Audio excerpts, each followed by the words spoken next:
Hi everyone, welcome to Rebuto Tarot.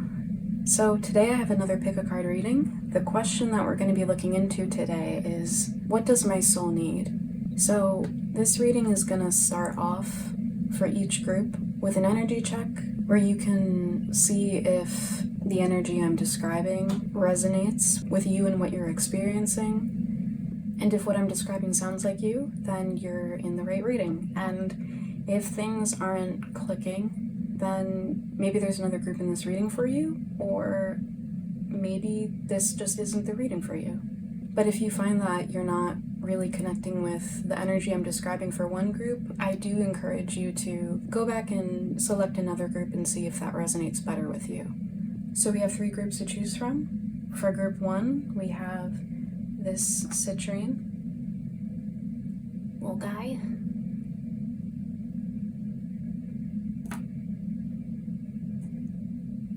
Group 2, we have this, I think, lepidolite.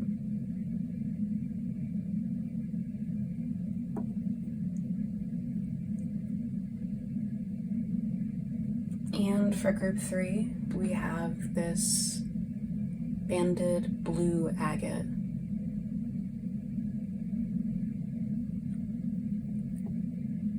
So select whichever group or groups you feel most drawn to, and I will see you at your reading.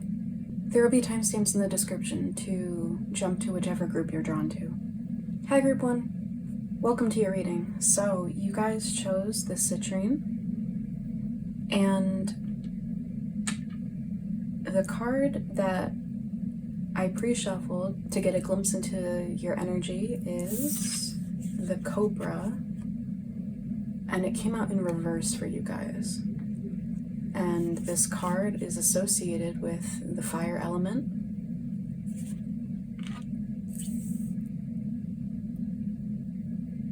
And what I'm picking up for you guys, group 1, is maybe you're currently working through some issues or blockages associated with the solar plexus chakra, with this yellow citrine here, and looking at all of these warm colors in the Cobra card.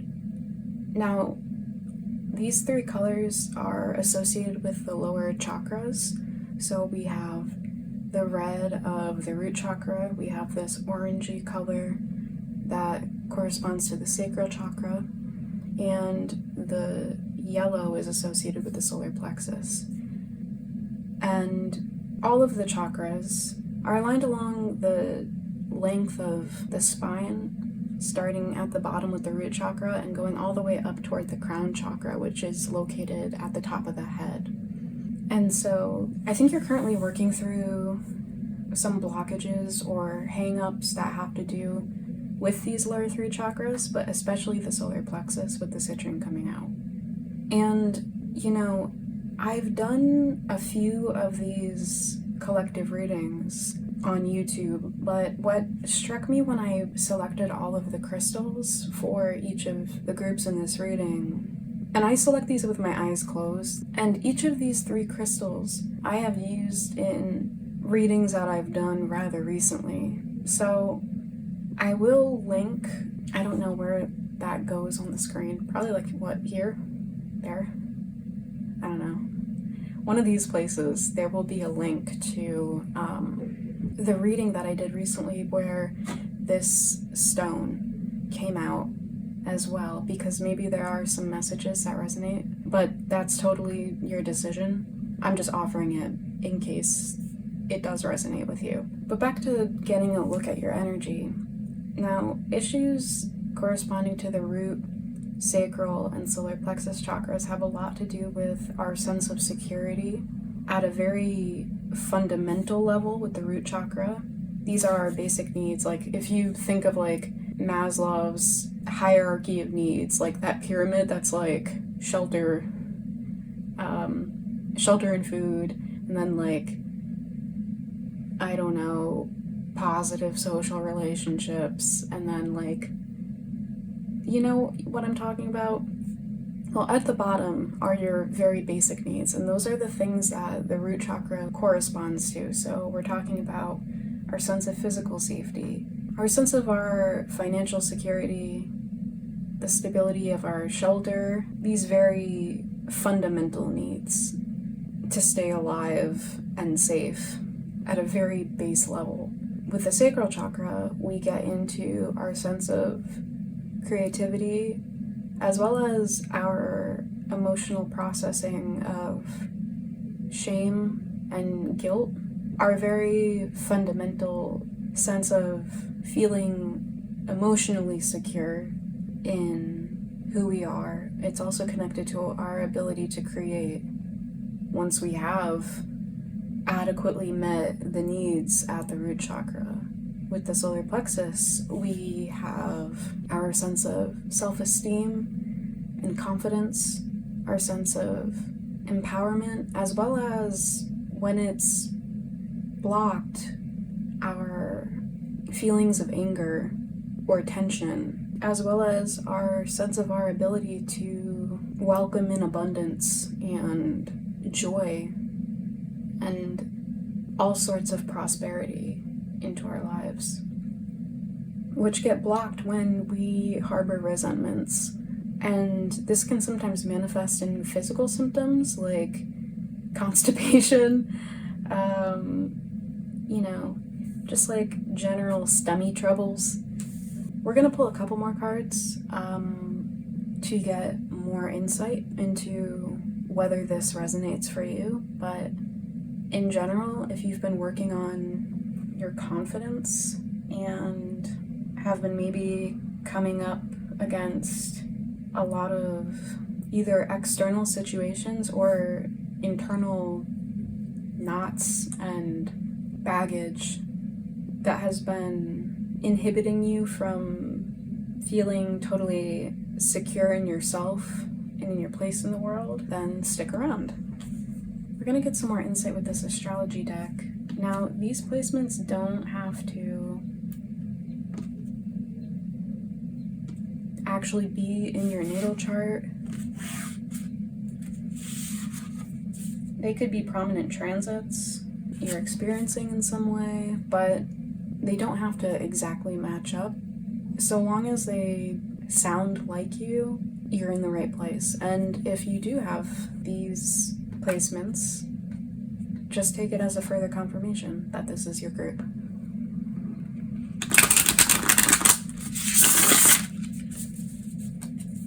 So Spirit, can you tell me more about group 1 here, their current energy?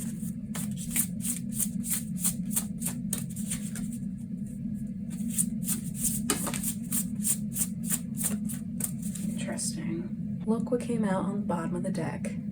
We have Leo, which is all about self-confidence, creativity, our sense of self-esteem. It's also a really playful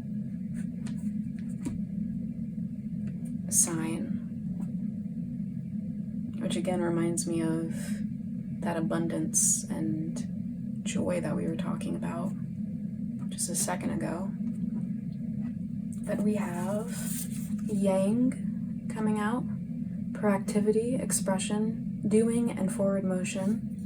And that came out with this Taurus card, trust, patience, and sensuality.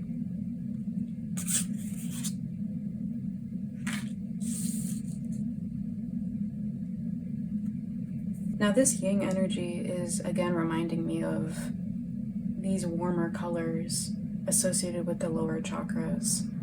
And these things are, in a sense, associated with the more practical and physical and mundane common sense realities of life, which in a sense is associated with masculine energy. And by that I just mean things that are more rationally sound and plausible, the physical realities of day-to-day life.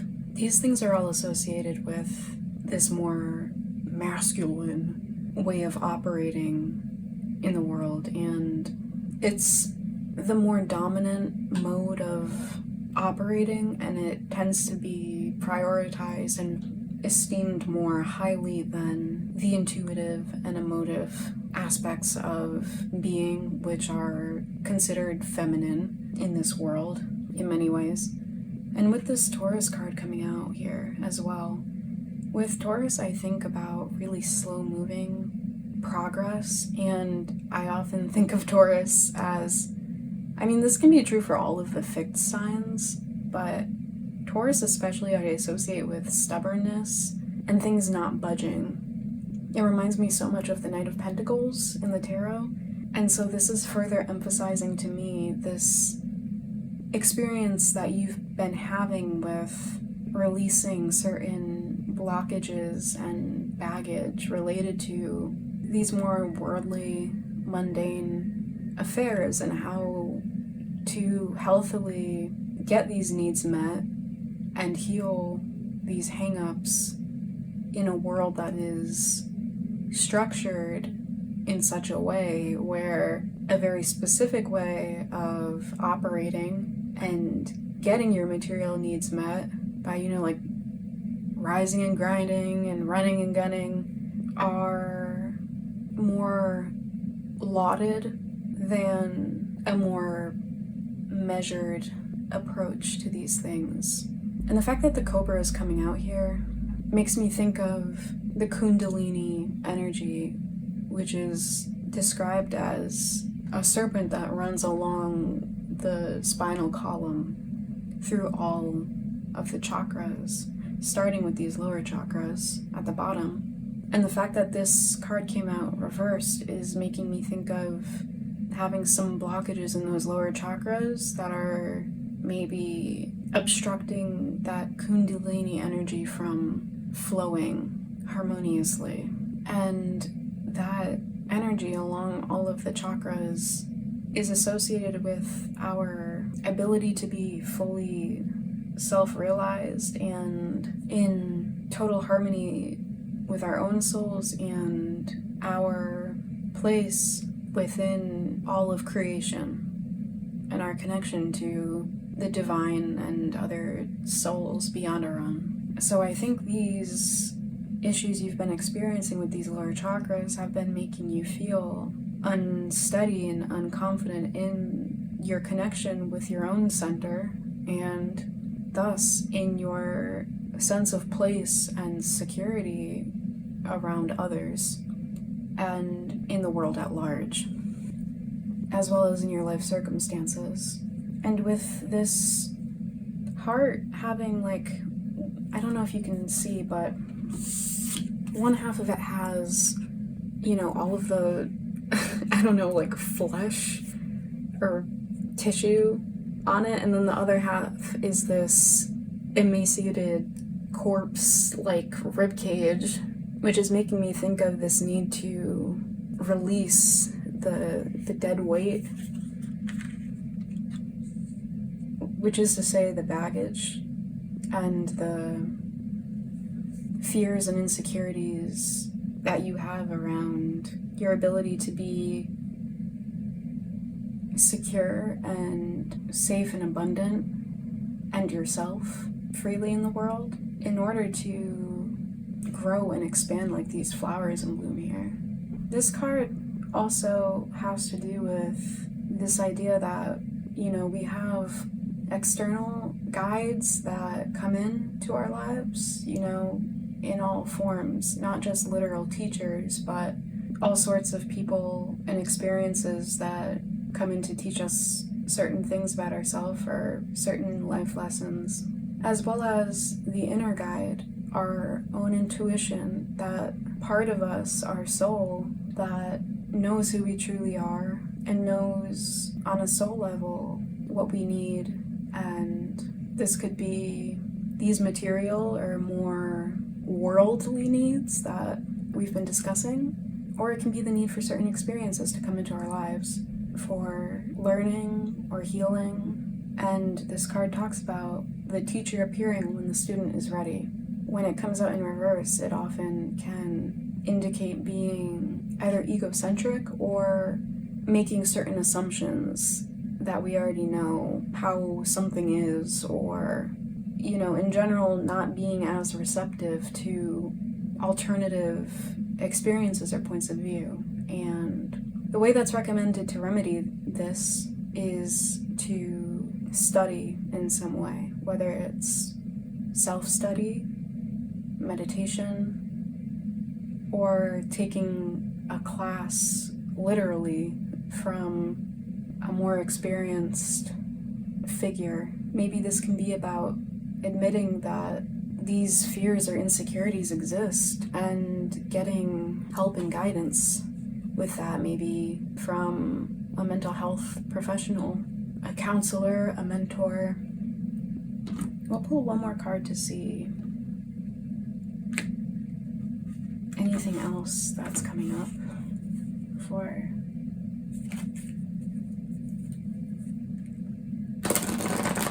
your energy.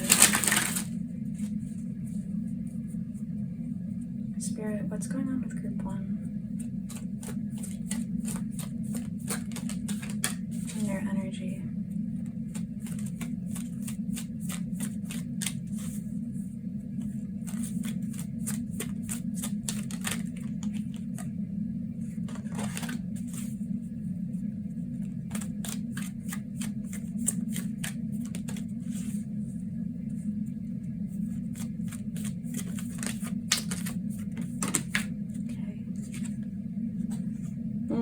We have pride, and it came out in reverse. It says, I love myself and I see myself in everyone. So I'm gonna take this as confirmation of everything that I've just said.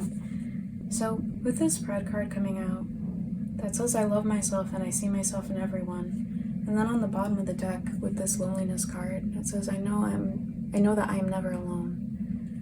I'm getting the sense, again, that the blockages and insecurities you've been dealing with when it comes to your self-confidence and self-esteem have been making it feel difficult for you to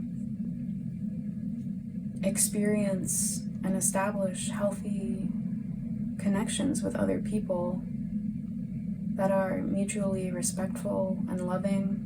Maybe you've experienced in the past a lot of shaming in relationships you've had with other people. This could be from childhood on a familial level. This can be in friendships. This can be in romantic relationships. But I think maybe certain aspects about your current material situation, where you're at financially, as well as other experiences you've had in life that have made you feel more shaky in your place in the world, have been making you feel like you can't fully be yourself around other people, and that there's something unlovable or shameful about who you are, where you're at, which isn't true, by the way. And when you feel so badly about yourself, it cuts you off from your own self and your own center and feeling at home in that.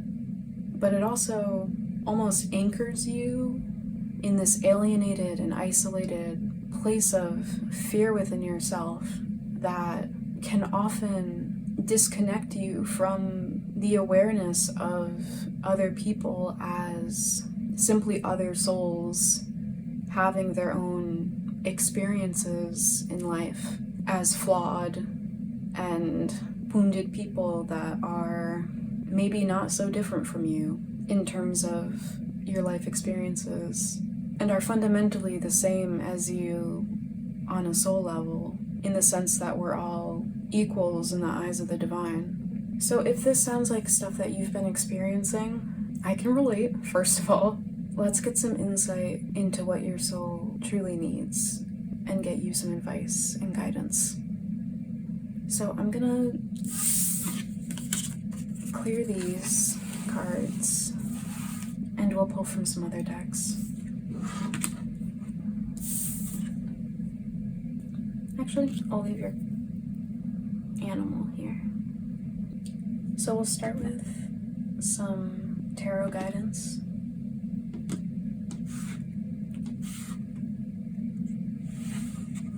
And And I like using this Herbcrafter's tarot deck because I find it particularly, well, for one, the illustrations are really lovely, but I find it to have such a healing feeling to it whenever I use it. And the guidebook it comes with has some really lovely passages in it that we'll maybe look into more.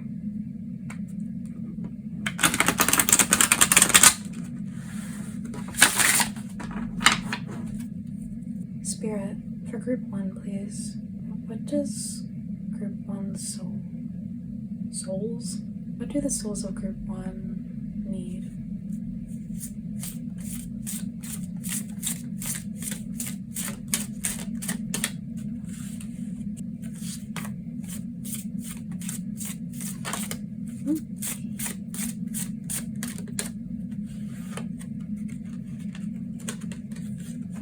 Reverse. Oh, that could have been way worse.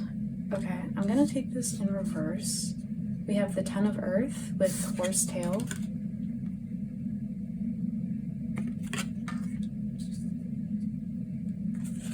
Anything else, Spirit? What does group 1? Oh, okay. Anything final? We have, I don't know, upright or reverse, Spirit? Reverse, okay. And can we get one final card? What does group 1 soul stream? Oh, wow, okay. Oh, wow. And on the bottom of the deck we have the Sun with St. John's wort. Oh, did I mention we had Temperance with Camellia, which is the tea plant, come out?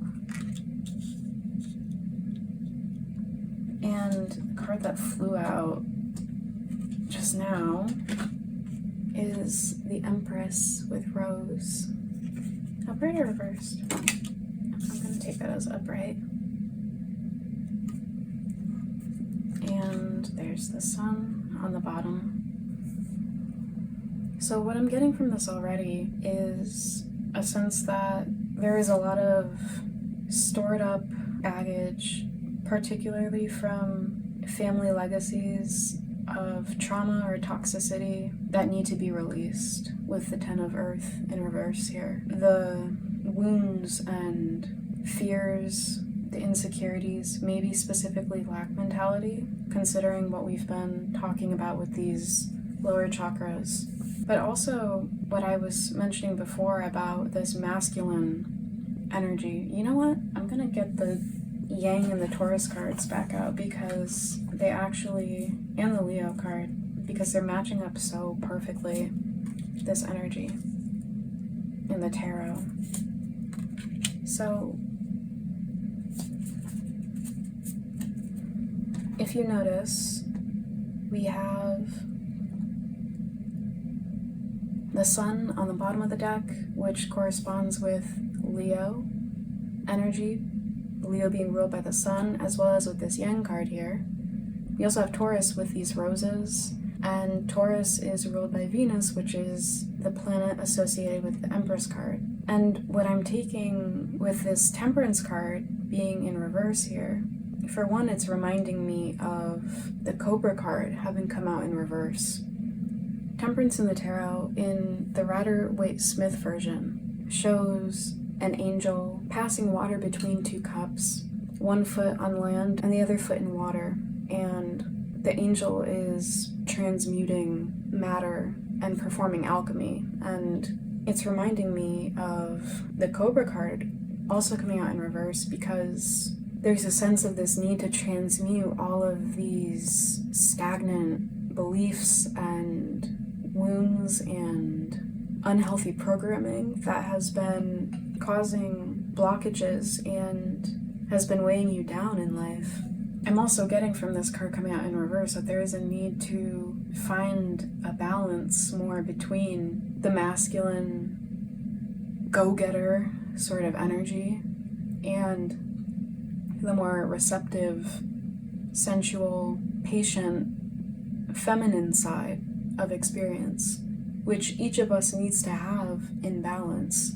And that balance doesn't necessarily look the same for each person, but there's a need to go within and to recalibrate with your center to sift through all of this old programming and all of these inherited fears or senses of lack or insecurities or traumas, and to reevaluate how many of these are simply things that I have absorbed through my upbringing or through my environment that aren't actually true to me. And with these, how can I shed these so that my internal environment, as well as my external environment, and all of the things that inform my sense of who I am and my sense of security within myself and within the world. I don't know how I started that sentence, but the idea is to get rid of all of the things that no longer correspond to what is actually true for you here and now. There might be a lot of things from childhood that are running on autopilot that don't actually reflect where you're at now as an adult. These might be certain fears that you've had around finances, for instance, and maybe you're now in a better spot materially, yet you still have a tendency to hoard things in case you might need them years down the line, but you haven't used them in a long time, or other sorts of behaviors that reflect a certain lack that you experienced in the past, but which doesn't hold with what is actually in the present moment for you. There's also a need to really embrace more of your feminine side and to feel unashamed and unapologetic for it. With the Sun and Leo cards coming out, I'm taking these to really be encouraging you to feel proud and uninhibited in expressing all of the aspects of you, both the ones that are conventionally more acceptable, these masculine qualities, and this more active, go-getter sort of energy that is lauded in society, and to also embrace the side of you that is more tender and knows when to be more patient and more receptive, as well as more intuitive in that ability to know when it's right to be more in a passive state and to not buy into any narratives, either from your family or from society at large, that conventionally only accept the side of you that is always doing and never resting, the side of you that is more conventionally acceptable. You deserve to love and be proud of all of you, and your ability to integrate all of that into your sense of self with a pride and a self-love that rejects the shaming stories from family or from social convention, that will then allow you to feel this joy and abundance in life, and in such a way that allows you to connect and share that with others who honor and respect that.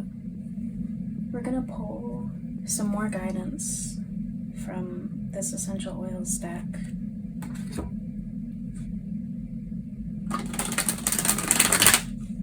Spirit, what do the souls of Group 1 need?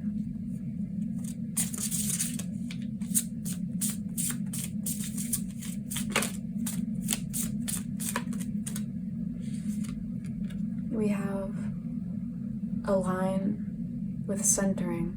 The trigger statement is, I feel conflicted. The true statement is, I am true to my highest self. Your focus needs to turn within to reflect on stories that are not true for you. Love is the way through. So, again, like I said before, this need to go within and to sift through, what am I unconsciously believing about myself or am operating according to on autopilot that come from my family or from social convention or from experiences from the past that no longer hold up in the present and no longer align with or never did align with who I truly am and what I truly value and where I'm at in my life. Aligning with this sense of this inner knowing that knows what is actually right for you and does so from a place of self-love and self-understanding.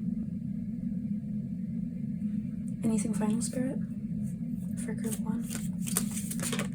Okay.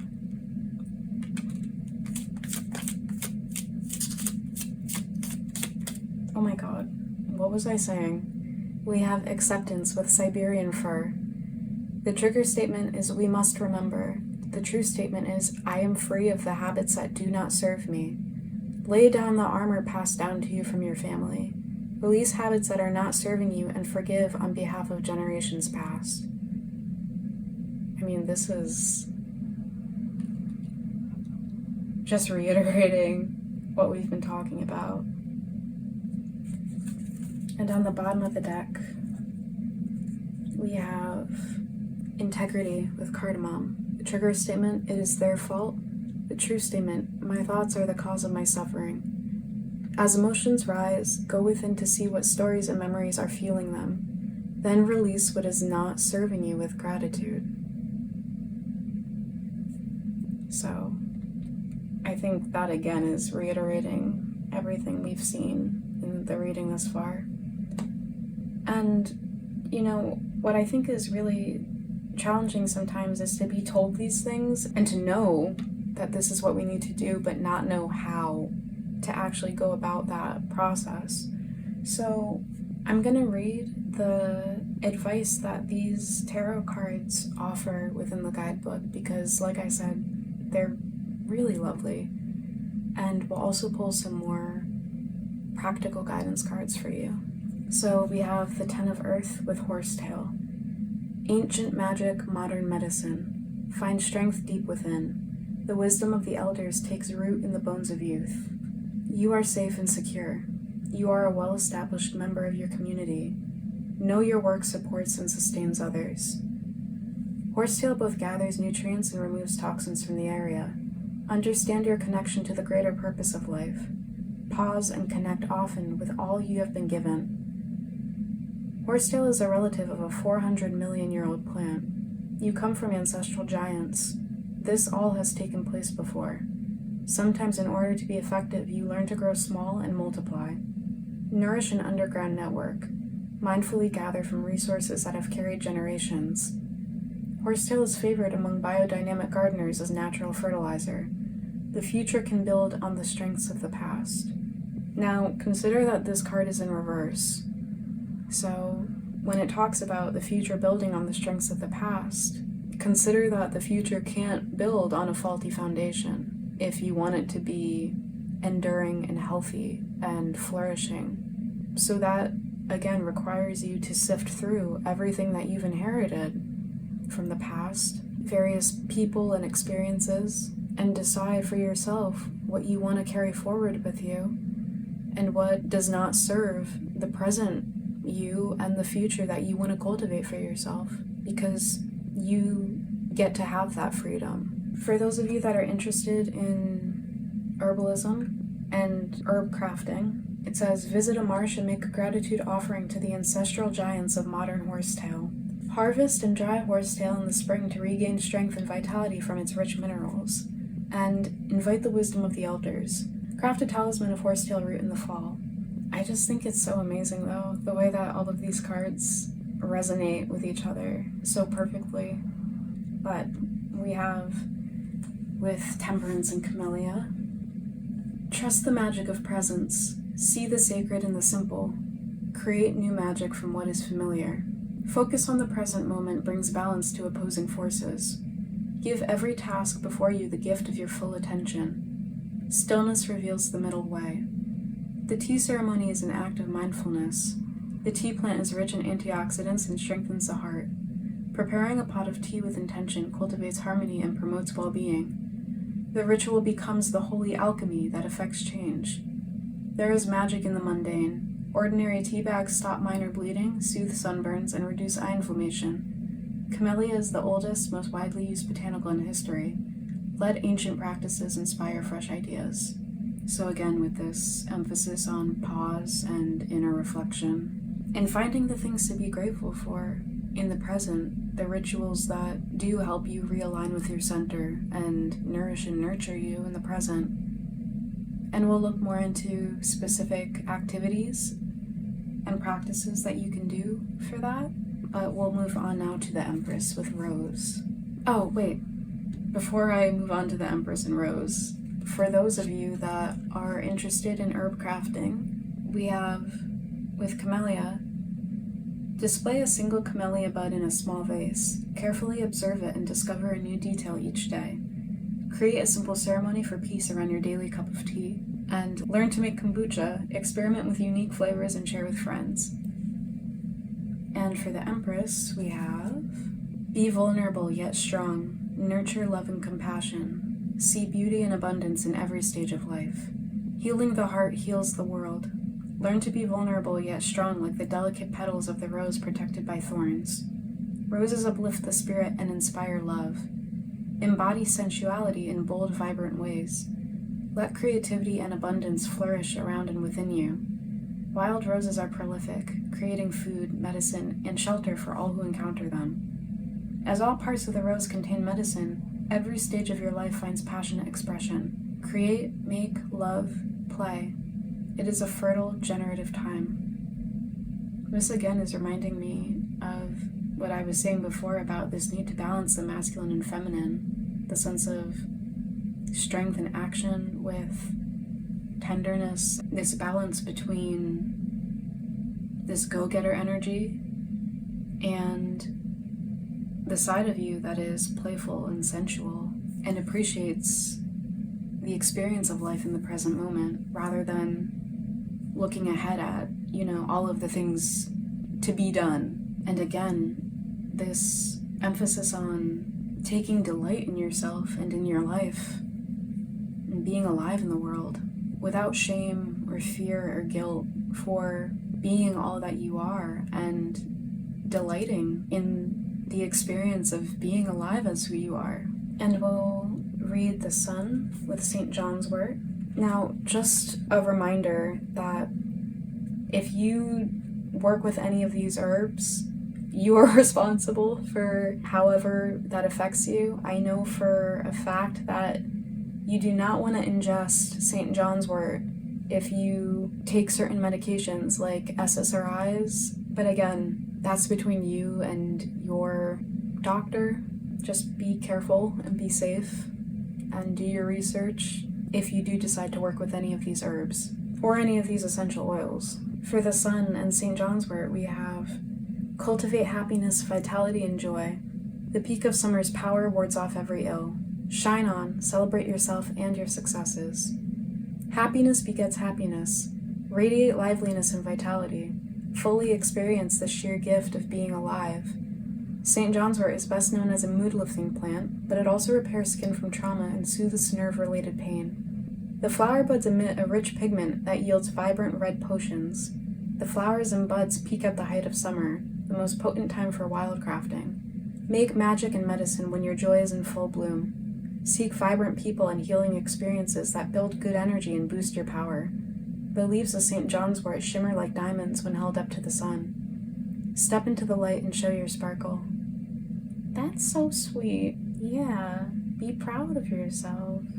Know that the shaming stories and insecurities imposed on you in the past are not true, and that you deserve to be free of them and freely and fully yourself without shame or fear or guilt, and that will bring in those healthy, loving connections that you've maybe been having to go some time without as you clear away the toxicity and baggage of the past. To work with St. John's wort and the sun energy here, it says, keep bright flowers in your home to promote a sense of joy. Craft oils and elixirs with St. John's wort to invoke the healing powers of light during dark times. Wear bright red lipstick and nail polish to celebrate your fabulous self. And we're gonna pull a couple of more cards for you guys. to get some more insight into some practices and other tools that can help you release this baggage from the past. But as I get this next deck out, I'd like to just say thank you to anyone who likes or comments on these videos. It really, truly helps more than you can imagine. So if you do resonate with this reading and would like to show your support and help me out in a small way, liking this video or commenting does so much for me, and I really appreciate it.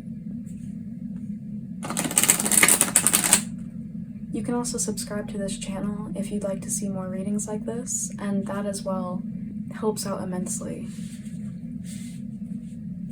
But now we'll pull from the Sacred Self-Care Oracle to get some more insight into what your soul needs and would really benefit from, especially with all of this release that Spirit is encouraging for you guys.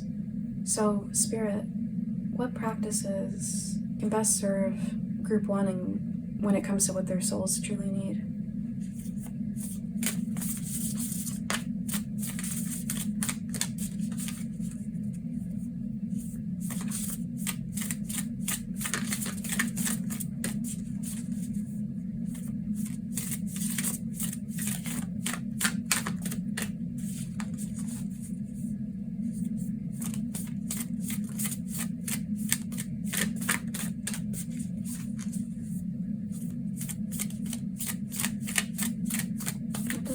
Soul truly need?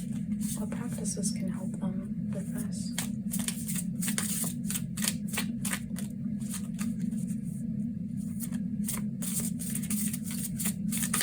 Ooh! Okay, so we have alone time. This again is talking about that, taking that time and space to yourself to connect to your center and your internal state and really reflect on where you're at and what isn't true or right for you. I'm not sure if these are actually for you guys. They kind of came out like sort of on accident, I think, but I will read them anyway. We have chanting with the number 8, and we have 46, soak in a bath. Oh, notice how she has like that Kundalini energy spiraling up. And this is what the soak in a bath card looks like. So maybe having long baths can help you release a lot of this baggage. So I'll read for all 3 of these cards out of the guidebook. We have, with alone time, I make time to focus on myself. Joyously explore your alone time. Think about what you would like to do in solitude, then plan so that your time is freed up and your commitments are put on pause. Find peace and stillness by completely tuning into your own needs. You can keep it simple and plan something like a quiet night at home to journal and be introspective. Go for a walk, work on a creative project, meditate, or try any solo activity that feels restorative to you. Be sure to communicate to your loved ones how important this is to you. Make them aware of how it allows you to show up more fully in daily life. That way, they can support you by respecting the time you need to be alone, without interruption. The journal prompt asks, how does having alone time make you feel? What emotions and memories come up for you when you're alone? With number 8, chanting, the mantra says, my voice is heard. If you're new to chanting, you can start with learning to tone Om and the sound for each chakra. At first, practice chanting on your own to gain a level of comfort. The sound syllables for each chakra, I'll start from the bottom with the root chakra. The root chakra is Lam, the sacral chakra, Vam, solar plexus chakra, Ram, the heart chakra, Yam, throat chakra, Ham, third eye chakra, Om, crown chakra, Om. Experiment with different tones, noticing which ones come easily or feel challenging. Free yourself from worrying about how you sound. Allow your unique voice to resonate and express itself. When you're ready to go deeper and experience the sensation of chanting in a group, look for local singing, chanting, or kirtan events. Most yoga studios will include chanting as part of the practice, typically at the beginning or end of the class. You can also pioneer the effort within your community and gather some loved ones who are willing to chant with you. This activity is especially fun to try in an enclosed space that has a loud echo or outside surrounded by beautiful nature. The journal prompt asks, what blocks, real or imagined, prevent you from chanting? What practical steps can you take to eliminate these blocks? When it comes to chanting, I take this to more be talking about the blocks, real or imagined, that prevent you from expressing yourself authentically without inhibitions due to shame or fear. But if chanting is something you want to try, go for it. With Soak in a Bath here and 46. By the way, a lot of numbers here reduce to tens. We have 46, 4 plus 6 reduces down to a 10, and then to a 1. We have another 10 here with 19, the sun, and we also have the 10 of earth here, so we have 10, 10, 10, which makes me think about the end of a difficult cycle and painful events of the past coming to a close, and the need to release that pain and baggage and suffering and any associated habits or perceptions that no longer align with this new cycle and this new experience of life that you're entering into. So for Soak in a Bath, the mantra is, I let the healing waters restore me. Baths are an ancient ritual for energetic and bodily cleansing. Gather sacred items like crystals, candles, essential oils, and flowers, and sink into the warm water. Imagine the water washing away all that no longer serves you. Connect with the beauty of the meaningful objects you've assembled, and imagine their illuminating energy and radiance bathing you. Take your time when washing your hair and body, cleansing and pampering yourself like a goddess. Afterward, nourish your skin with natural oils and creams. Brush your hair slowly and softly. Give yourself a breast massage. If you got titties, everyone's got titties, really. So, get in there. Fully relax and stay naked for as long as you can, enjoying the feeling of your body. The journal prompt asks, how can you make a bath feel more like a sacred self-care ritual? This again is reminding me of that need to embrace your feminine aspects of self and nurture and nourish yourself and appreciate the sensual experience of being alive. But we're going to finish with pulling a crystal card. Spirit, what do the souls of Group 1 need?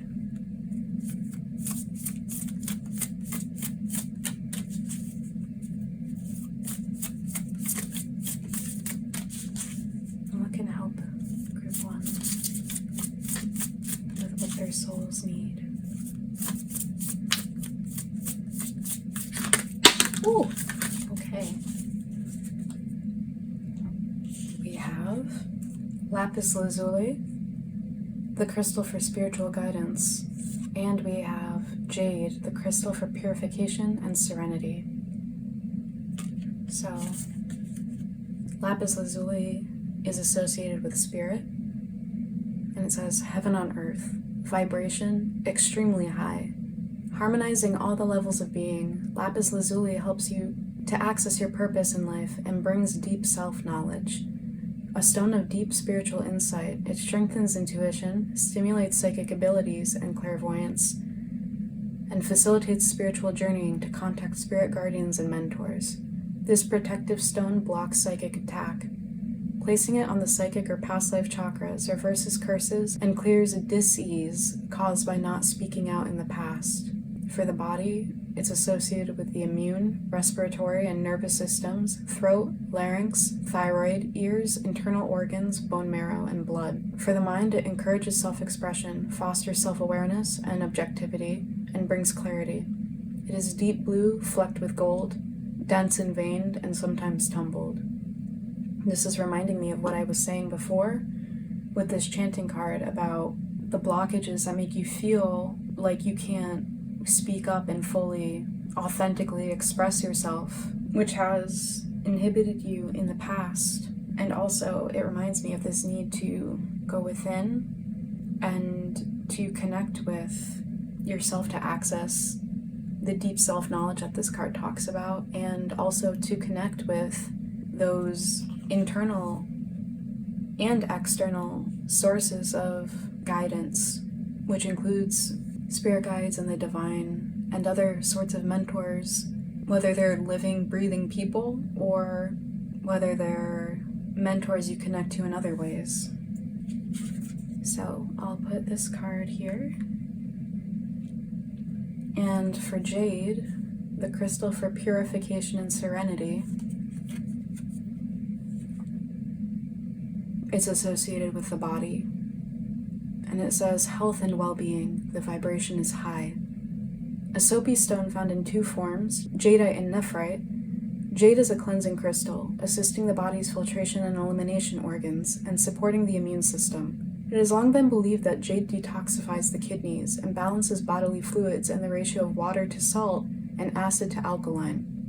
Crystal healers use jade to rebind the cellular and skeletal systems. This crystal is traditionally used to assist fertility and childbirth. For the mind, it encourages self-sufficiency, heals trauma and past grief. And for the spirit, it promotes peace and inspires insightful dreams. It can be green, blue, blue-green, lavender, red, orange, brown, cream, and white. And it's either translucent, which is the jadeite form, or creamy, which is the nephrite form. And this is reminding me of this soak in a bath card, as well as the temperance card, and that passing of the water between the two cups and balancing the elements, having 1 foot in water and 1 foot on land. And I think water in general, whether it's through taking a bath or a shower and the rituals you do while you cleanse yourself, but also I think drinking more water can really help you process a lot of this spiritually. Any of these blockages and past stagnant energies that no longer serve you to carry in the present or in the future. But group 1, that is your reading. So I hope this was helpful.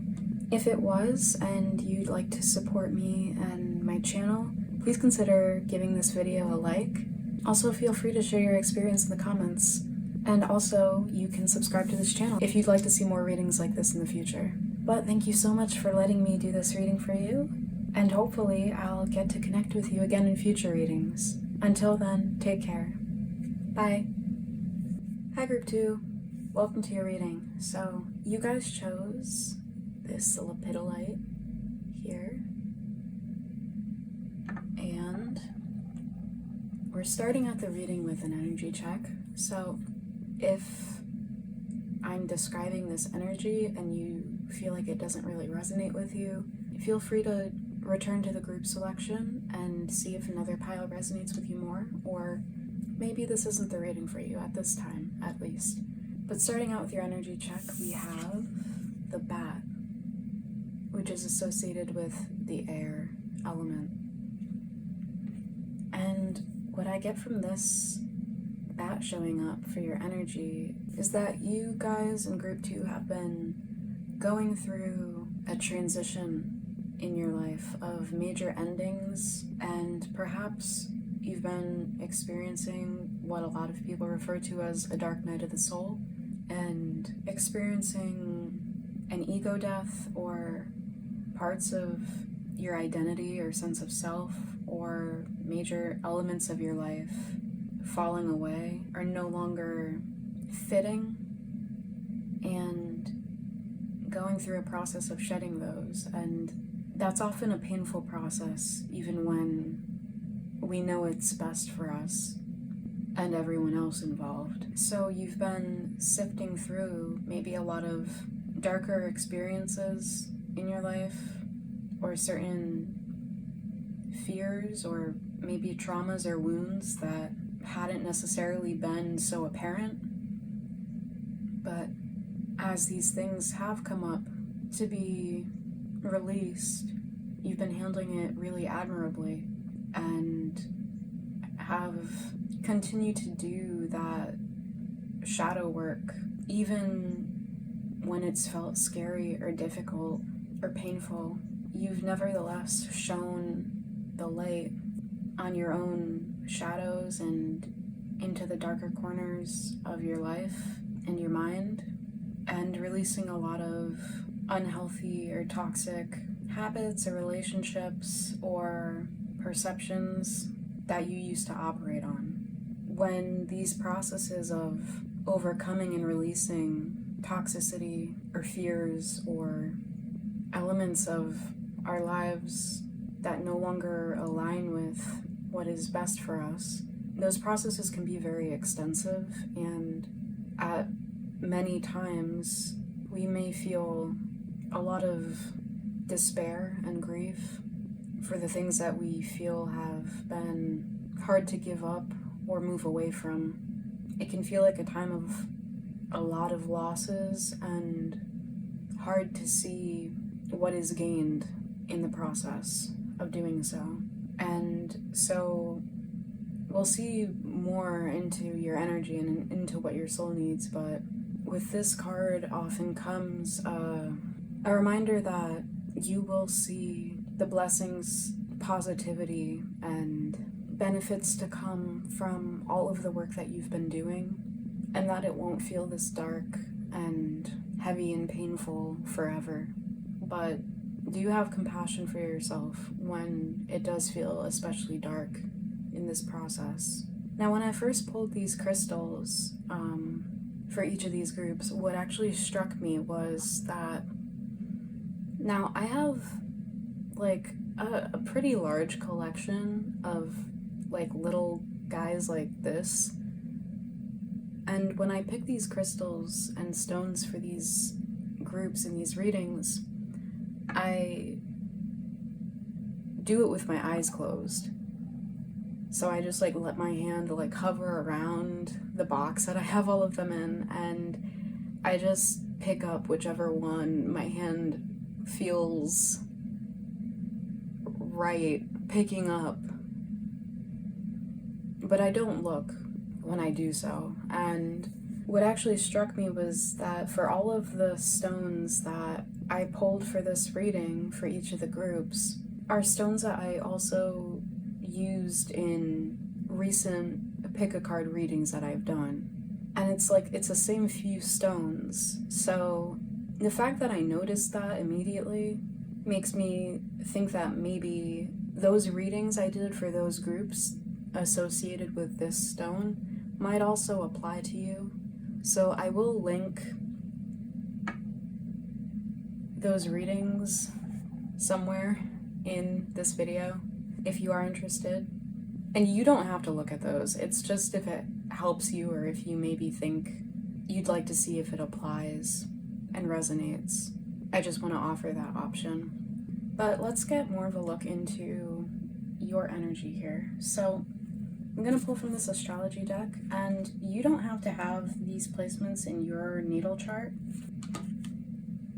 Maybe they're placements like houses or signs that you're having a major transit in, or maybe not. It doesn't have to resonate at all with anything going on for you astrologically. This is more just a general description of where you're at currently to see if this sounds like you.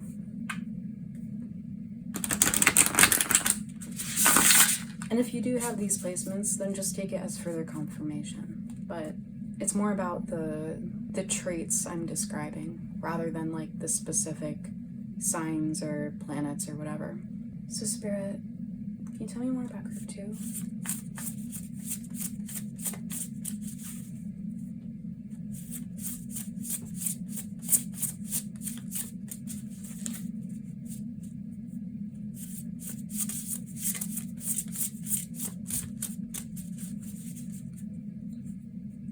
What is group 2's energy?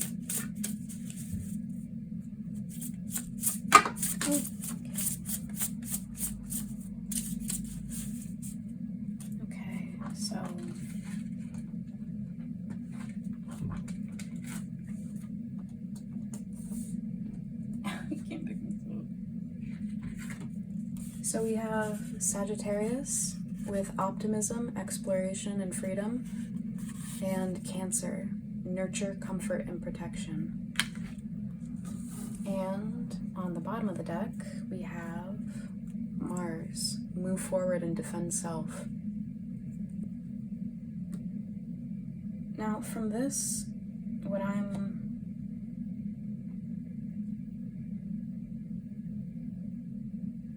sensing is this tension between what is familiar and maybe in a way is comfortable, but regardless, things that are habits and elements from your past that have been your normal, whether you perceive them as positive or negative. Cancer is associated with the home, the family, ancestry, the past, the private life, and the mother.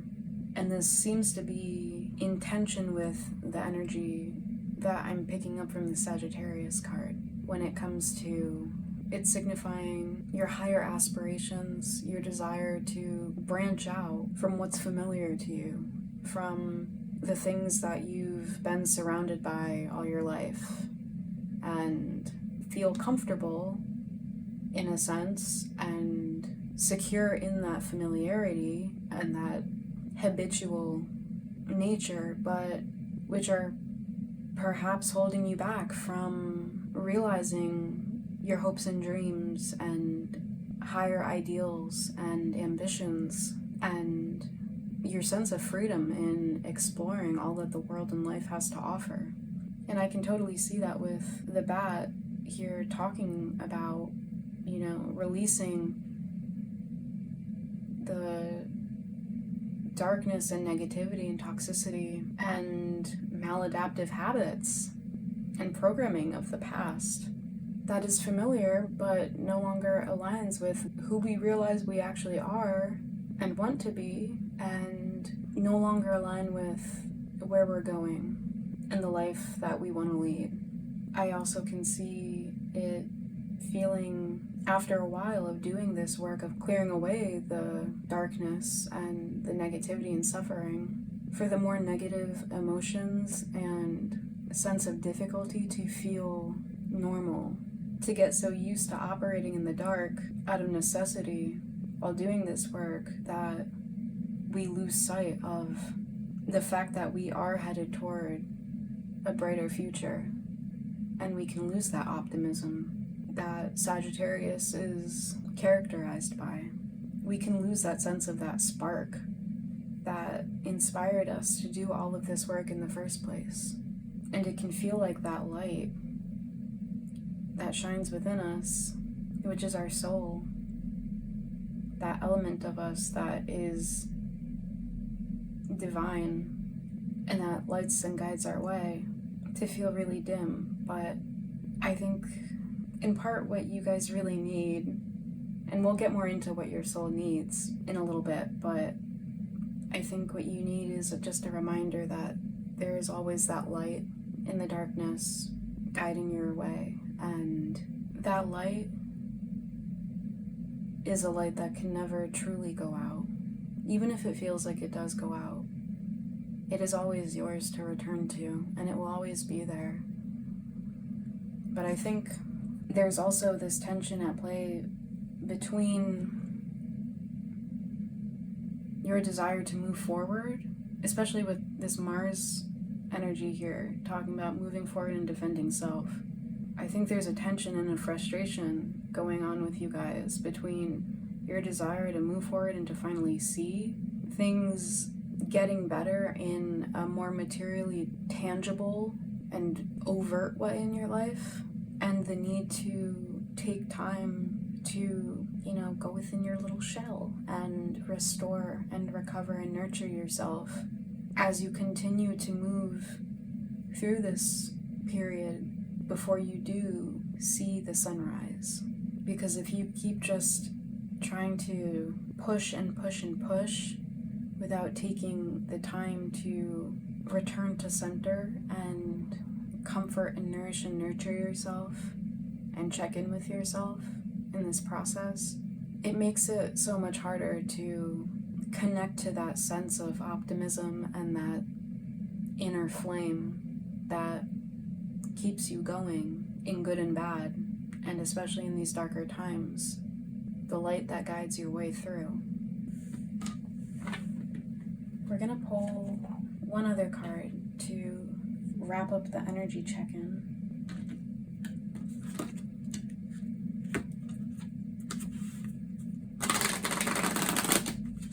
Spirit, can we get a little more insight into Group 2's energy here?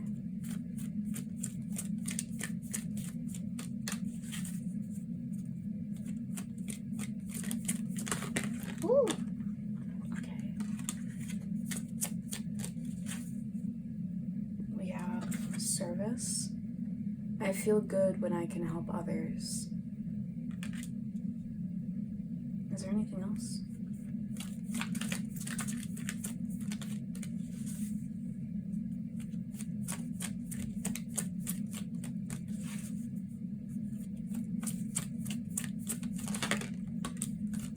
Change. I understand that nothing can grow or evolve without movement.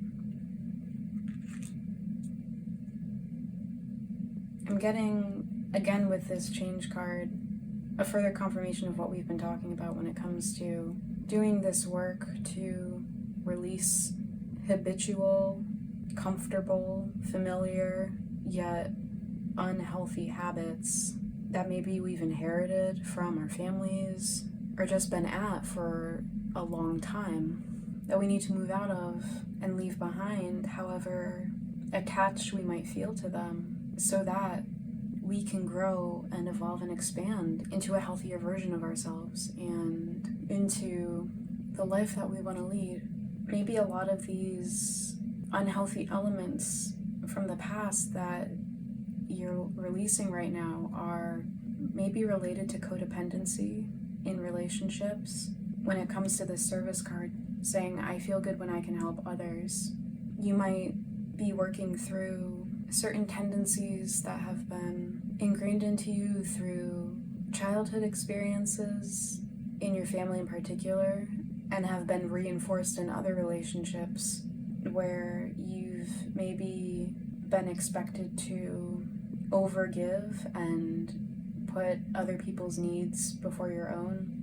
With this Cancer card, I'm also getting the sense of nurturing and looking after everyone but yourself, or maybe certain trauma bonds that you've experienced where you've formed these attachments to people that aren't rooted in healthy, loving dynamics. Or you might, in some other way, have this feeling of needing to be needed in relationships because otherwise you don't feel worth being with, or you don't feel somehow lovable just as you are without being of service or doing for others all the time. And I think this has maybe also been a time where you've had to learn a lot about setting healthy boundaries and unprogramming certain beliefs that you were maybe unconsciously operating on that made you feel like you didn't really deserve very much from other people, and made you feel like you always had to be the giver. And you've been finding now in your life, maybe for the first time, a sense of actually deserving the same love and support and well-being that you've always understood everyone else to deserve, but never felt a right to having yourself. And I think this comes from, again, really adverse experiences, especially in childhood, in your family dynamics. It doesn't have to be, though. But if this does sound like you, hello. I can totally relate, and you're not alone in this, I assure you. So, we're gonna look into what your soul needs and can really benefit from now. So we're gonna pull some advice from this Herbcrafter's tarot deck, and I find it really sweet and healing to use especially for advice. So we're gonna look into that and read some passages from the guidebook as well for further insights. And we'll pull from a few other oracle decks after that.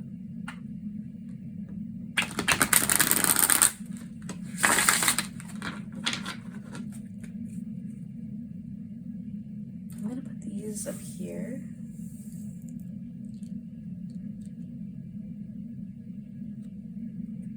Okay, so Spirit, what do the souls in group 2 need? Okay.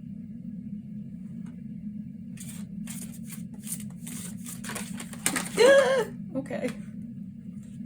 I'm not taking all of those, but I will take this one that flipped over. So the first thing that came out was the 8 of Air with a licorice in reverse. And then we have the Star upright with Cottonwood.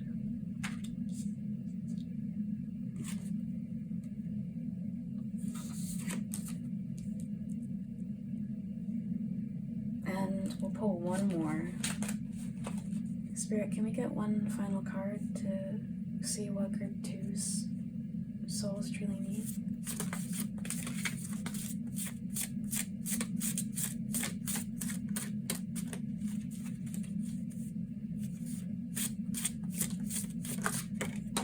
Thank you.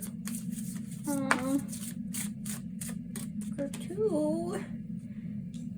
You don't gotta be so scared. It's okay. We have the 9 of Air with pomegranate.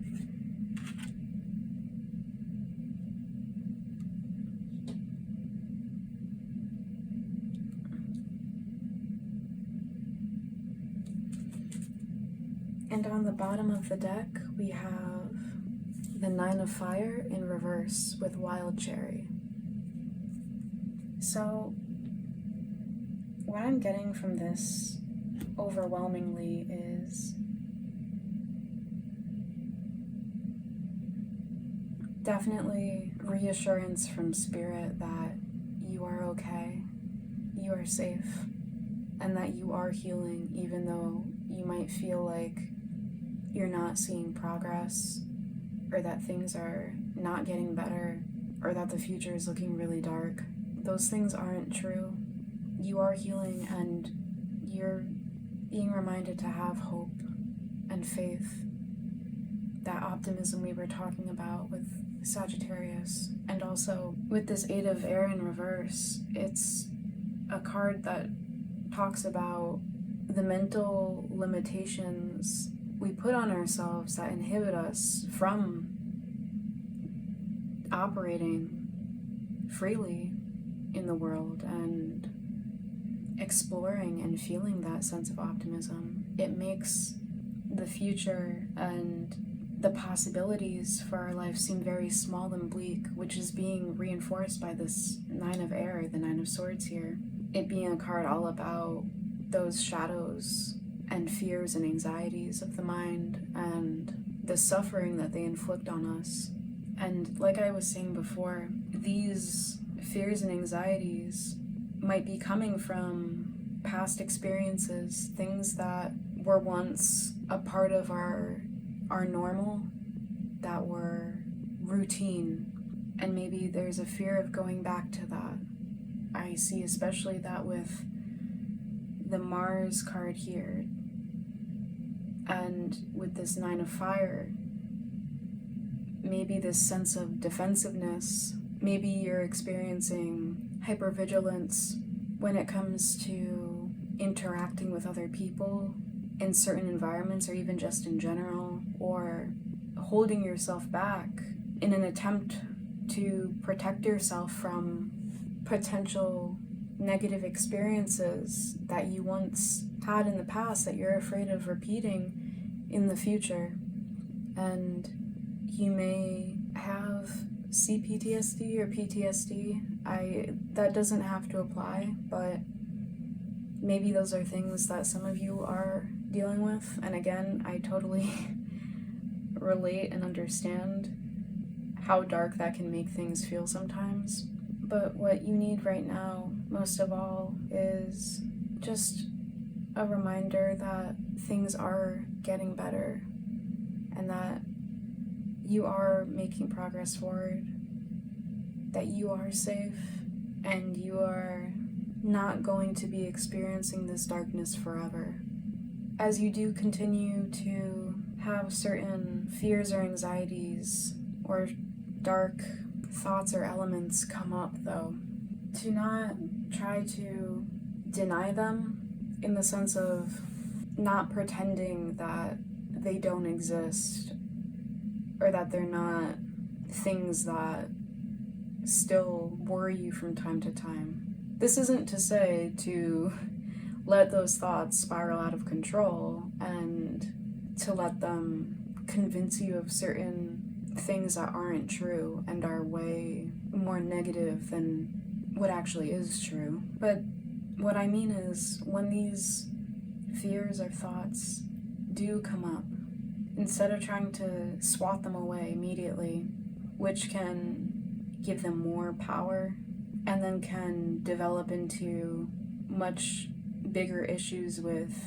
denial and avoiding our feelings in even more unhealthy ways and trying to displace them elsewhere or distract ourselves from them, to take each of these thoughts or fears and turn them over in your mind and ask them, okay, is this actually reality? Like, really truly, is this actually reflective of the reality of my current situation? Or is this a way for my mind and maybe my ego to try to prevent us from feeling more pain by trying to anticipate any possible opportunities for the negative and painful and perhaps traumatic experiences of the past to repeat?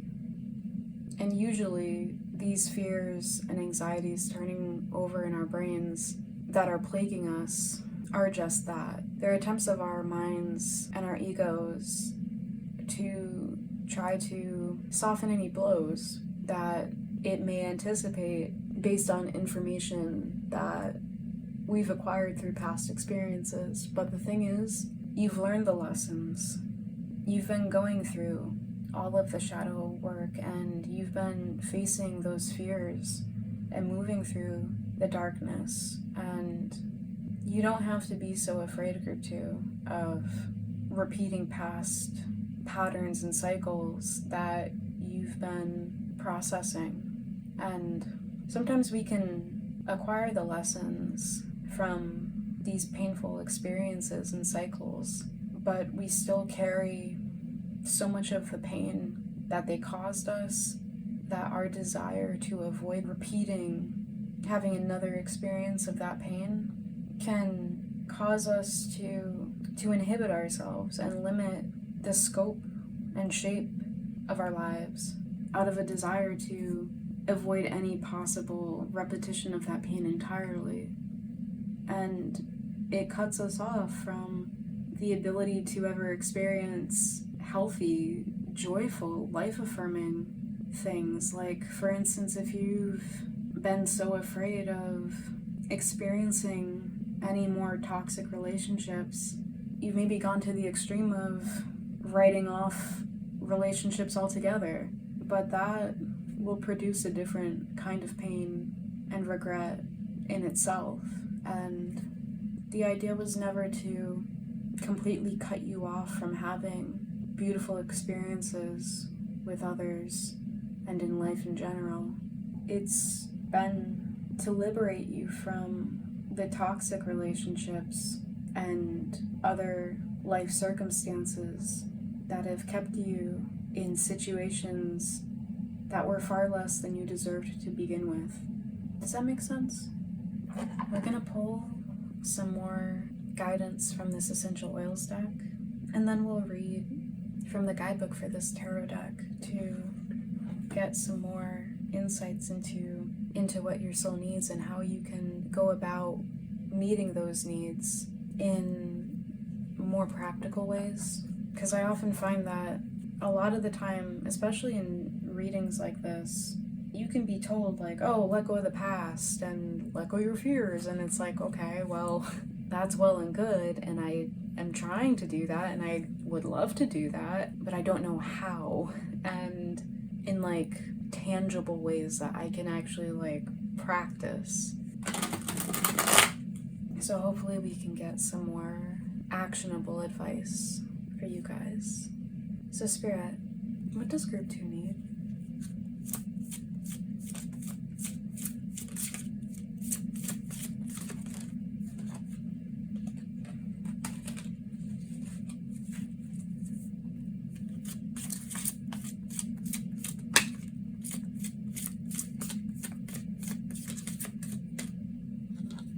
We have geranium with nurturing. The trigger statement is, I am all in my head. The true statement is, I create with pleasure. Take time to rest, and in that time be open to creative pursuits. Surround yourself with things that please your senses and be gentle with yourself. Again, this is reminding me of this Cancer card and the need to, like I was saying, take that time to sit with yourself and nurture and nourish yourself through this time, to have that gentleness and compassion with yourself, and to not be so hard on yourself as you're trying to move through this. And when you do experience these fears, to not then beat yourself up for having them in the first place. Can you see this card? I'll put it here. Hopefully that's better. And when it comes to things like creative pursuits or whatever you end up doing to nurture yourself, to not overthink it, like it says with I am all in my head, and then having the 8 of air here in reverse and then the 9 of air upright. Maybe allow these practices, especially any creative pursuits, to be opportunities for exploration and freedom to express yourself without inhibitions or fears about what that might look like or what the outcome is. To give yourself the time and space and compassion and coziness, a nice, like snuggly environment to let yourself feel nourished and held, and to rekindle and tend to that inner flame of optimism and inspiration, which is where creativity comes from. These creative pursuits or any other forms of self-care are essential for your healing and for keeping your optimism and your faith ignited as you continue to move forward and heal and grow and to make your hopes and dreams a reality. And we'll pull one more card. Spirit, what does group 2 need? What do the souls of group 2 need?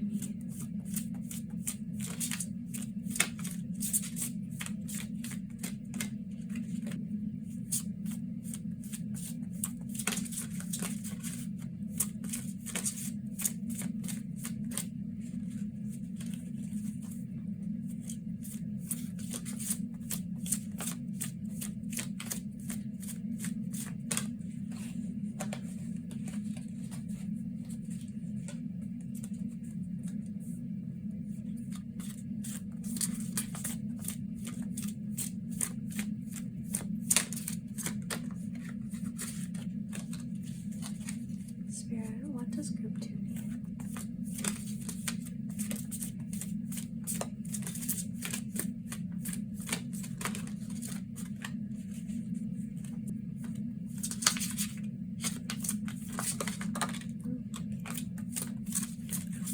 Ooh. So we have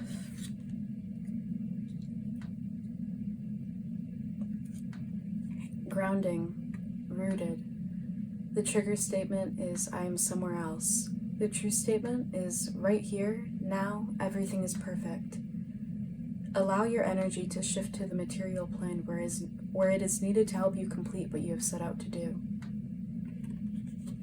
This is reminding me of the need to nurture yourself and rest and recharge so that you can continue to move forward through this transition. Just like this Mars card says, move forward and defend self with a strength and rootedness in yourself. As you do, expand and grow and move into a new way of living and being. We also have cedarwood connection. The trigger statement is, it is too much. The true statement is, I am grounded in my body. Use your empathic abilities to connect with others. Discern the information you receive and do not take on what is not your own.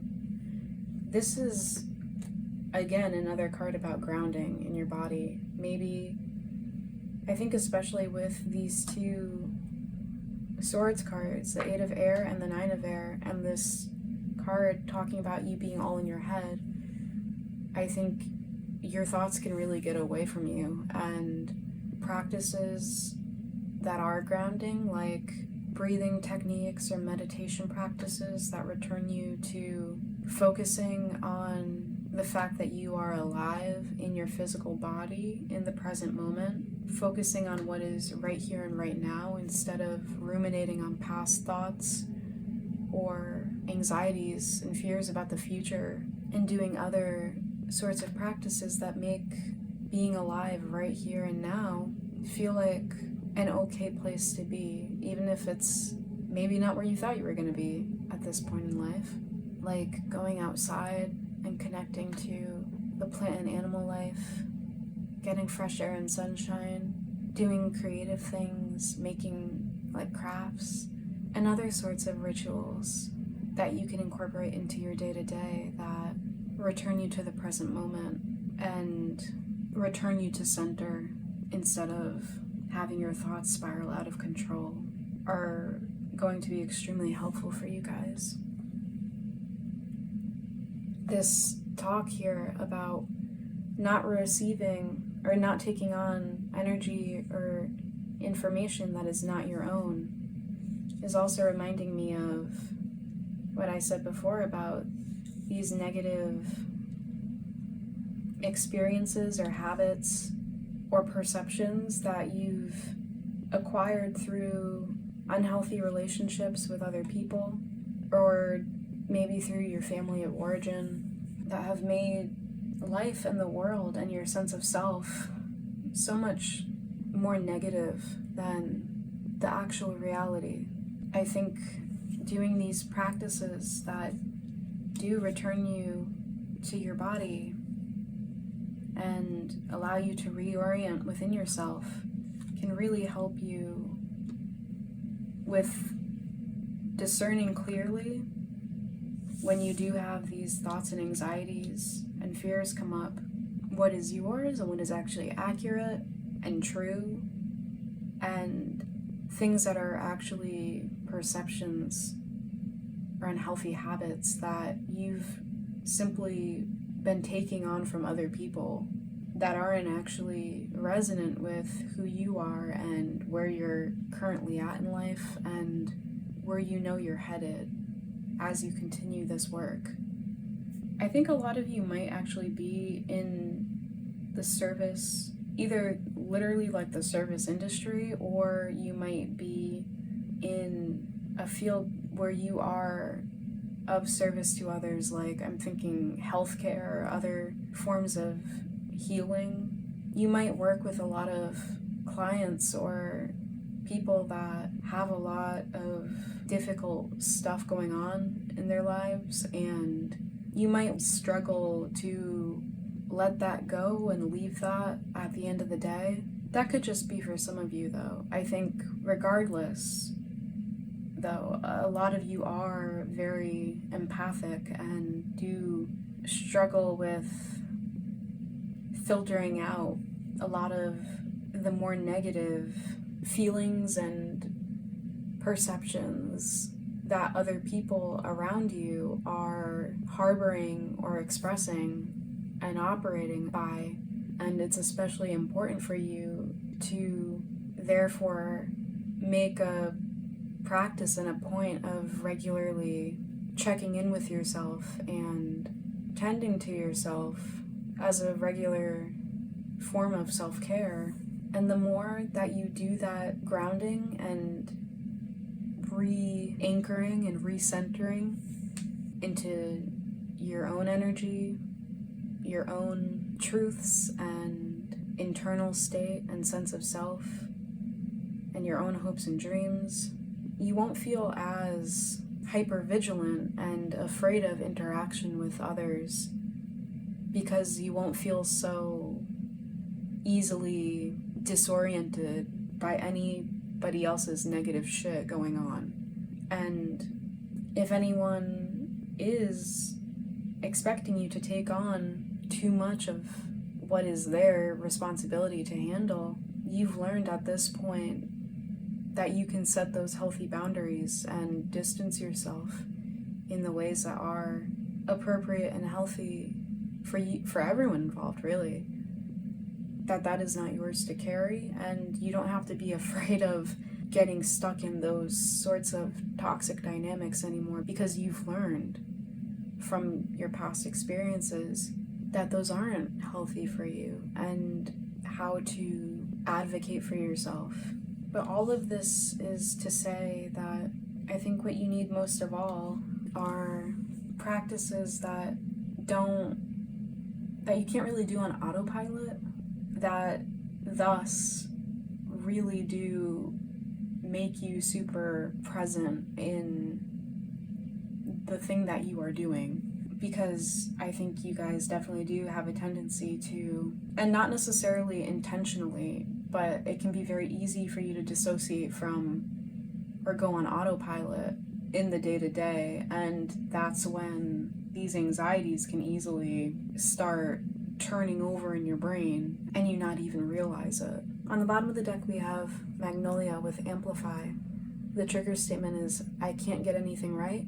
The truth statement is, I am in divine time. Harness your loving energy and watch as one miracle unfolds after another.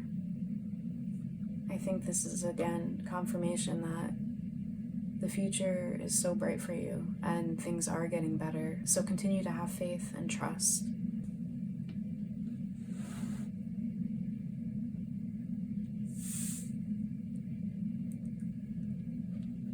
I'm trying to fit all of these. I'm gonna move these off the table.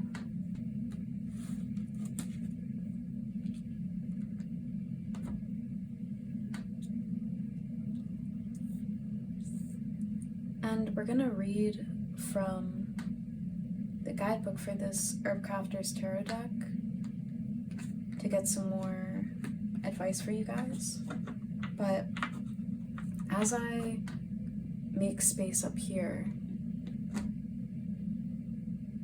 I just want to say that if this reading is resonating with you and you would like to show your support, that liking or commenting on this video helps a whole lot, and I appreciate any ways that you want to show your support and connect with me and this channel. You can also subscribe to be notified about other readings that I'm doing in the future if you like this one and want to see more. But yeah, any of those things would be extremely helpful, more than I think a lot of people realize.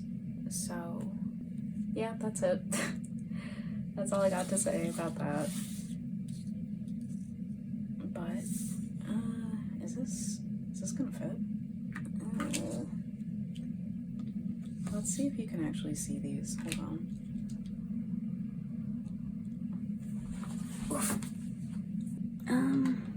Okay, I think that's good. Okay, so for the 8 of Air, Licorice, we have know your limits and respect them. Proclaim your truth. Walk out through the gate.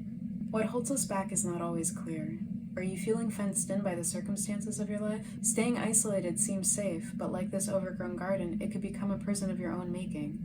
Wow, This is exactly what I was saying before. This is so cool. Okay. Anyway, know your limits. There is no shame in saying no. Constant internal dialogue may have silenced you, but your body can no longer hold that story inside. Take responsibility for your thoughts and clear a path to freedom. Licorice heals the vocal cords. Speak your truth aloud to others. It will give you power. A power shared is a power multiplied. Licorice medicine is soft and sweet. Be kind to yourself as you meet your boundaries head on. I think that is exactly what we've been talking about. So, I won't elaborate any more on this card, but if you're interested in doing any herbalism or herb crafting with licorice, this card has a few recommendations. So it says, make a licorice root talisman to reinforce boundaries. Drink licorice tea to strengthen your voice. Write thank you notes to friends who hold the gates of compassion open when you feel trapped.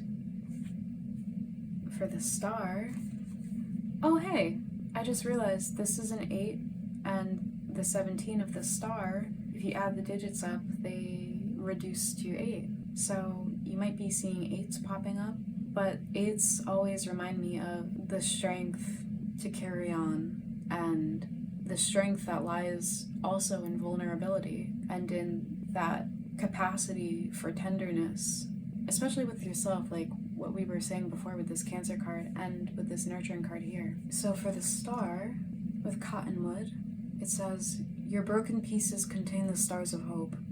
Open your heart to grace. Be generous with your blessings. Hope can be found in the darkest moments. Have faith and believe in possibility. As the appearance of a cottonwood tree means water is near, so is inspiration close. You may not see it right away. Stay optimistic. Close your eyes and listen for the sound of the rushing river.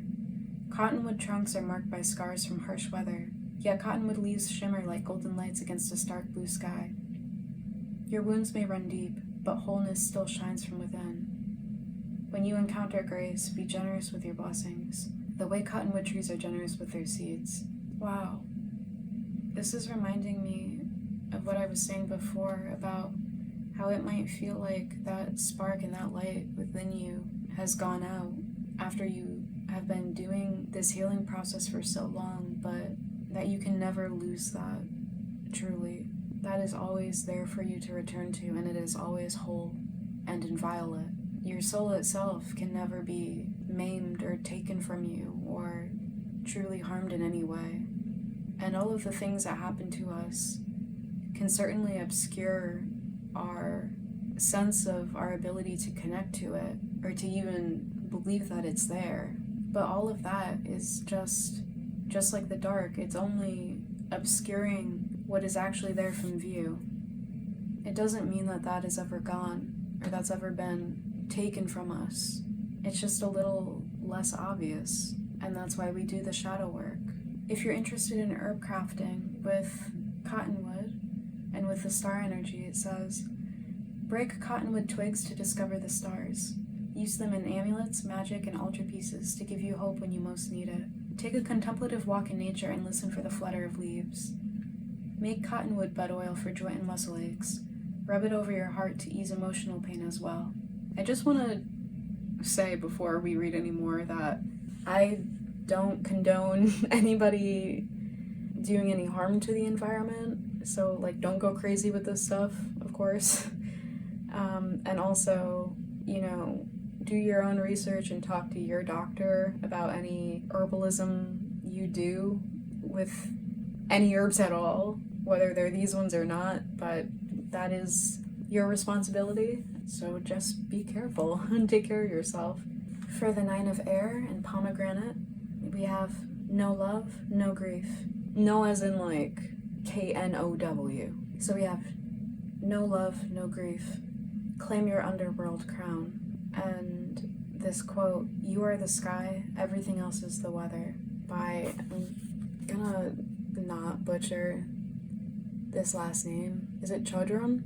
I don't know. If it's not, oops, I'm sorry. I did my best. Let go of what you cannot control. Pomegranate is the tree that leads to Demeter's agonizing loss in the Greek myth. Her daughter Persephone consumes the seeds and seals her fate as queen of the underworld. As a hike through the desert will prove, pain is one path to wisdom. When a heartache enters your life, do not turn away. In the prophet Khalil Gibran says, "The deeper that sorrow carves into your being, the more joy you can contain. Do not hurry your grief. Pomegranate fruit must be harvested at just the right time. It will not ripen off the tree. You will live through shattering experiences and still stand proud. When you are ready, quench the thirst of guilt, regret, and worry. Invite in forgiveness." This reminds me of what I was saying about not trying to avoid those fears and those shadow aspects of self, those negative emotions and thoughts, but to hold them with compassion. To do any herb crafting with this 9 of air energy, it says, write your grief with a feather and pomegranate juice. Tear open a pomegranate, enjoy the seeds, claim your underworld crown. Drink pomegranate juice to calm the spirit and heal the heart when it is overcome by emotion. And for the 9 of fire, oh wow, we have 2 9s. I didn't realize, sorry. So this also reminds me of not only closing out a cycle, but it reminds me of the figure of the Hermit card, who's actually just like this bat here, in peering through and venturing into the darkness, guided by the illumination of their own light, which is a representation of their soul, their inner divine spark, and that inner guidance. For the 9 of fire, with wild cherry, we have radiant power, humble spirit, sweeten work with play. Satisfaction flourishes when you stay the course. The fruits of creative passion feed the spirit. Perseverance and determination cultivate courage. Approach your responsibilities with excitement and energy. Lammas celebrates many months of dedication to the land. Your efforts have paid off. The fruits of your labor have come to bear. It is time to make magic with your hard-won harvest. Wild cherry lends itself to many delightful potions and remedies. Invite playfulness into your work.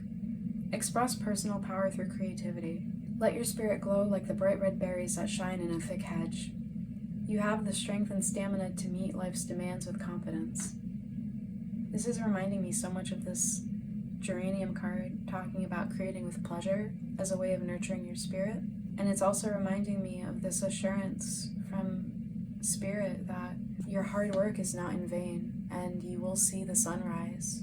You will see all of the benefits and gain to come from doing all of this hard work in these darker moments, and the future is so bright, and you're gonna see your hopes and dreams coming true. So don't give up, which is again reminding me of this message of the 8s, to persevere. And it's just a reminder of your courage and your strength for all of the work that you've been doing up to this point. To do herb crafting with the 9 of fire, it says, make wild cherry syrup for a home apothecary. Add it to warmed cider and toast to your power. Play with cherry blossoms. Craft a flower elixir for strength and stamina. Craft a wild cherry jelly in the heat of summer and let it satisfy your taste buds during winter. That sounds so yummy. And we're gonna pull from this Sacred Self-Care Oracle deck to get more of a sense of practical rituals and practices that you can incorporate into your life to help provide your soul with what it needs.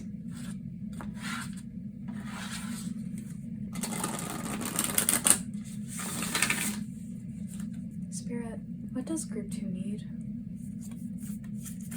Oh, okay. Thank you. We have 38, nourish your temple. The 38 reduces to an 11. And the way she's holding her body reminds me of this emphasis on grounding and nourishing your body and being present in your body. That being especially helpful for you to take care of yourself and fill your own proverbial cup as is necessary for you to be able to sustain all of the hard work and healing and efforts that you've been making so much progress in. Even if you haven't seen more material proof that you have been making this progress yet, you will quite soon. Is there anything else, Spirit, that group 2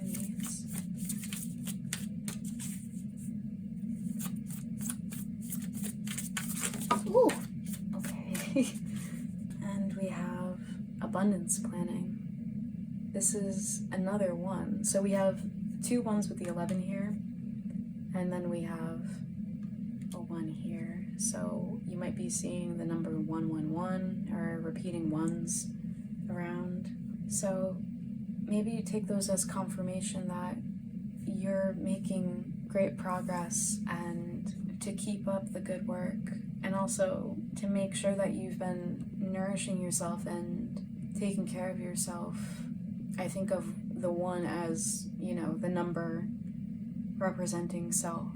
And yeah, just take it as a little reminder from Spirit with love to trust and have faith in your bright future, and to take some time to check in with yourself and do something nice for yourself. So with Nourish Your Temple, the mantra says, I nourish my body with healthy food, clean water, and positive self-talk.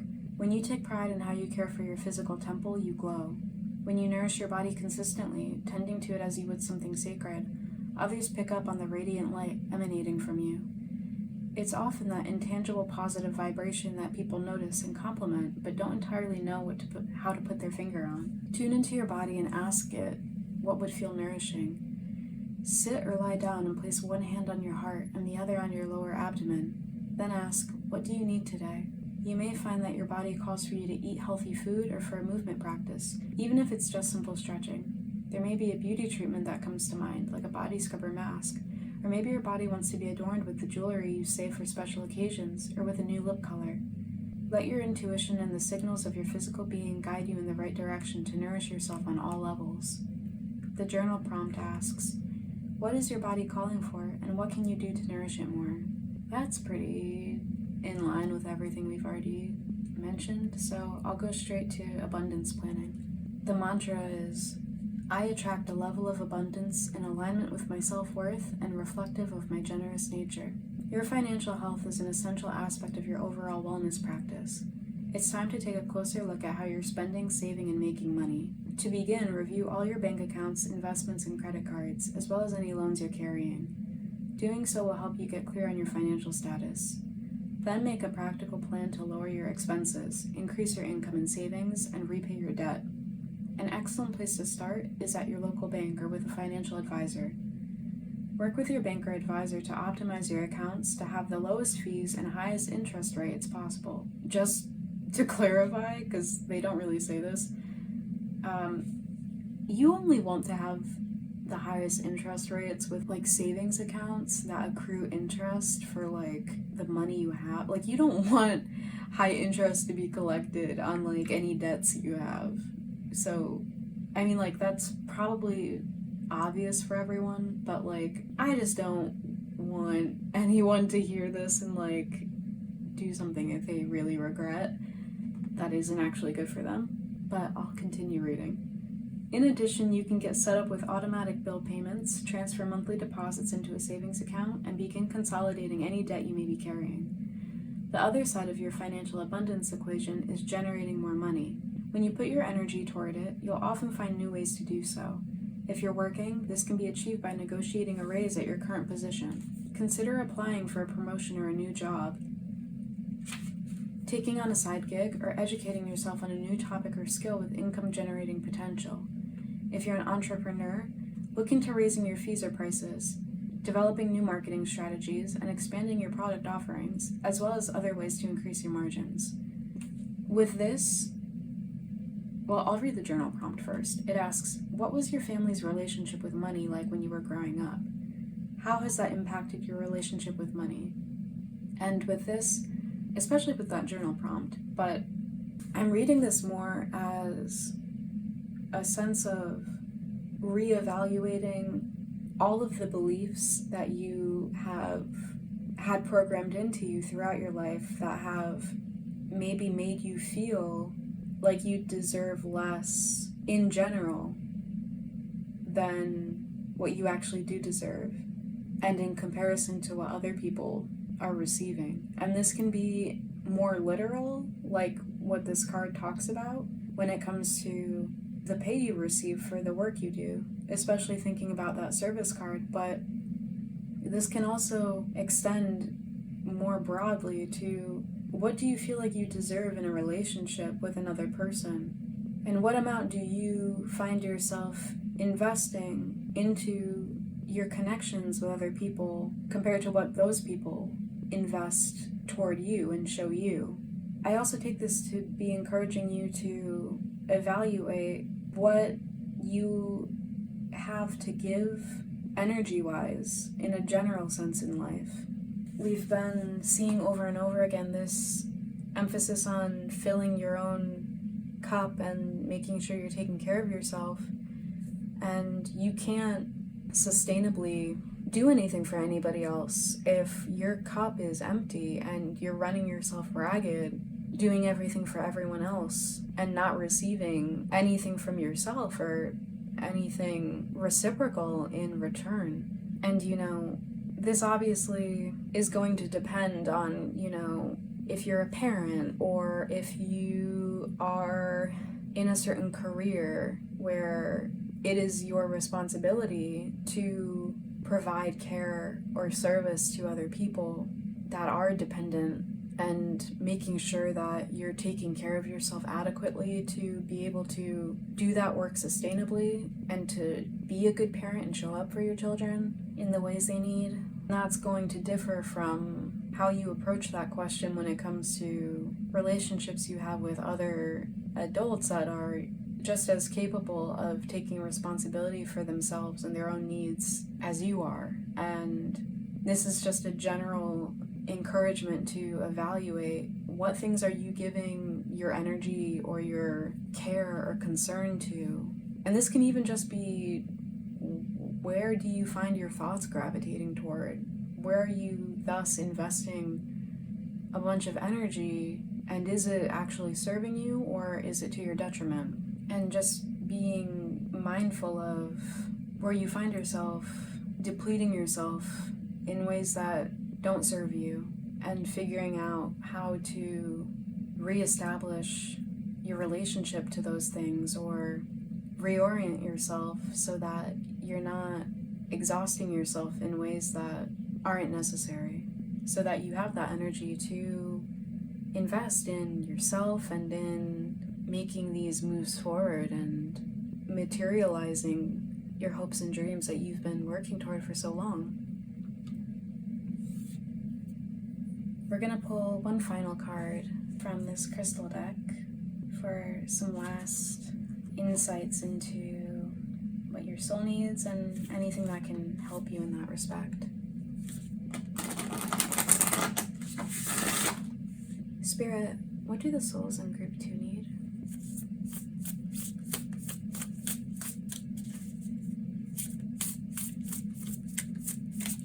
What does group 2 soul need?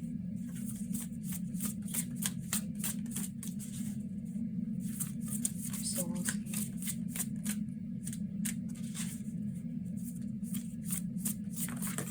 Whoa, okay.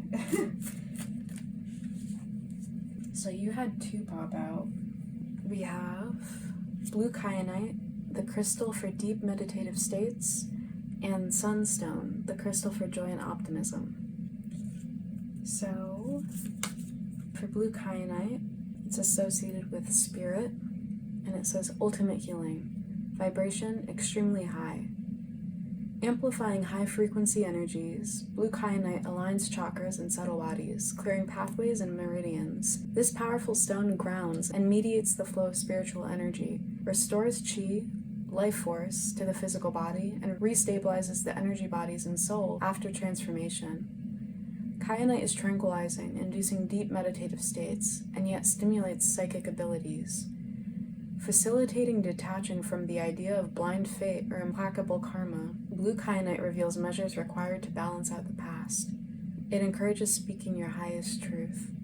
For the body, it's associated with and helps the muscular system, temperature control, thyroid, adrenal glands, throat, and brain. For the mind, it promotes logical thought and helps overcome fears. It's blue and transparent or opaque, and it's a striated, bladed crystal. So this is really reiterating a lot of what we've talked about. And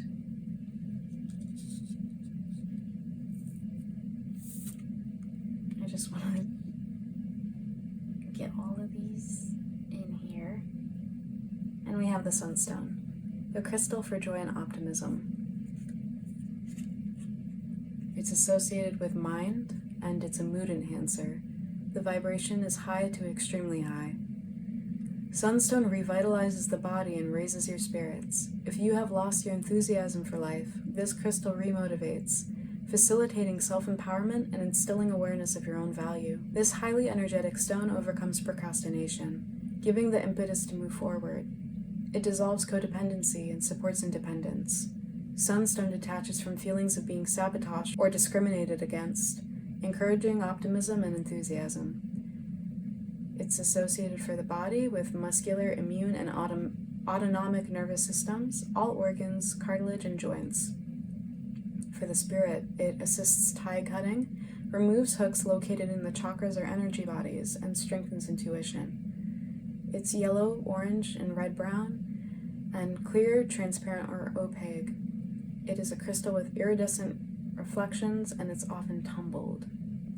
Again, this really strongly resonates with everything we've seen in your reading. So I'm going to leave your reading here, Group 2. If you are interested in maybe getting some more insight into what's going on for you, I will leave the link to the other reading I mentioned with this stone in the description with your group, and maybe you'll find something useful there. But in any case, thank you so much for letting me do this reading for you. I hope it was helpful and resonant. Again, if you'd like to support me in this channel in any way, I'd really appreciate if you give this video a thumbs up, and I always appreciate reading anyone's experiences that they want to share in the comments. So you can also subscribe to this channel to be notified about future readings that I put out. So hopefully I will see you again in future readings, but in any case, take care. Bye. Hi Group 3. Welcome to your reading. So, you guys chose this banded blue agate, and we're starting off with an energy check for you guys, just to see if this particular group does in fact resonate with you. And if it doesn't, feel free to go back to the group selection and see if another group resonates more accurately with you.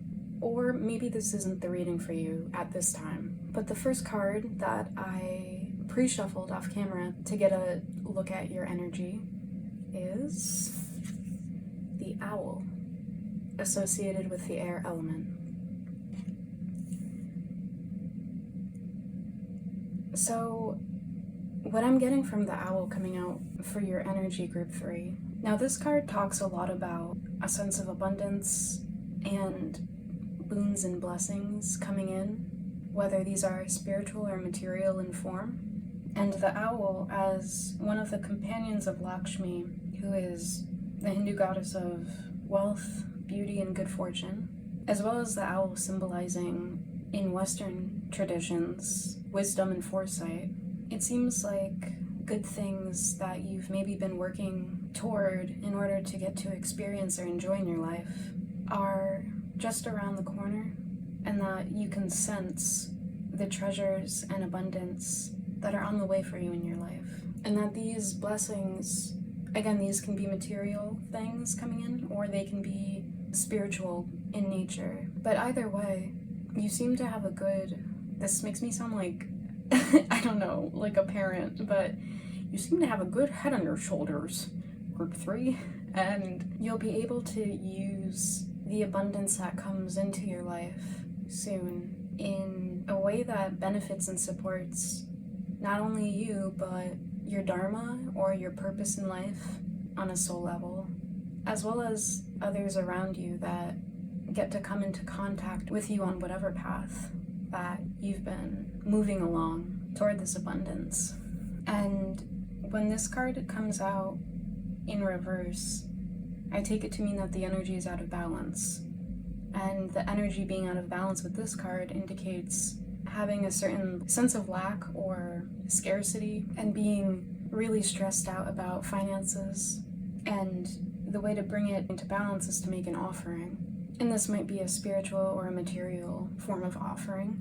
But considering that this card came out upright for you guys, I take it to mean that though perhaps this abundance that's coming in has been a really long time coming for some of you, that your ability to not worry so much in the present about what's up ahead. And of course, this is within reason. Like, we do have to have some foresight and preparation to make sure that we're taken care of. But what I get from this is that you've been able to do things, whether these are career things or less material concerns. You've been able to go about things with a sense of faith in what you're doing and in the path that you're traveling, leading to abundance and prosperity up ahead, even if that's not obvious from the outset, or even still where you're at right now. I think part of having faith entails moments where your faith feels less solid and certain, and those moments of shakiness are completely understandable. But overall, you've nevertheless maintained this ability to sort of operate in what's often called a flow state, where you set aside anxieties about future outcomes, as well as fears predicated on past hardships or failures, and you simply exist in the action or experience of the present moment and sort of ride that wave, which can be very hard to do over a long period. A lot of people talk about this flow state when it comes to things like, athletes' performance during a sports event, or someone in the performing arts entering that flow state on stage. But those are relatively brief moments, where after a few hours, the thing is over, and there's gonna probably be others in the future, but when it comes to living a life, it can be very challenging to do that. And there are moments where anxiety or fear are called for and shouldn't be suppressed or avoided, but sat with and understood, because otherwise that would just be spiritual bypassing, and that avoidance would cause that anxiety or fear to ramp up until it all comes crashing down on you in a way that is much more distressing. But I think this card is coming out to commend you overall on carrying on with faith in whatever path you're taking, and not letting those moments of doubt or fear or anxiety keep you down for long, or at least not keeping you down forever. And I think this card is further encouragement to trust that this abundance is not only on its way, but well-deserved, and also that there is and will be plenty for you, for everyone really. There is, in general, more than enough abundance, both materially and spiritually, to go around many times over for everyone. But this card is coming out to acknowledge that maybe that's been hard for you to remember sometimes in your process, and to trust that that also includes you. There is more than enough in the world for you to be provided for and supported, both materially and spiritually, and to continue to trust in that and in yourself and your own inner wisdom and knowing that's guiding you along this path, and to let that knowing of your own good fortune up ahead and of the abundance that is available to empower you and motivate you to continue on along your path without feeling like you have to rush, or without getting hasty to get to that big payoff or payday. Again, whether this is material or spiritual abundance that we're talking about. So we're gonna now look at some astrological indicators to see if this is your group. These astrological placements or aspects do not have to be in your own natal chart. I mean, maybe they're transits that you're currently experiencing. But even if none of these placements actually correspond to anything going on in your horoscope or your natal chart, this can still be your group. This is more about an overall vibe. So long as what I'm describing matches your overall energy in terms of the traits that are associated with these aspects or astrological placements, then you're in the right place. But if you do have these in your chart, just take it as further confirmation.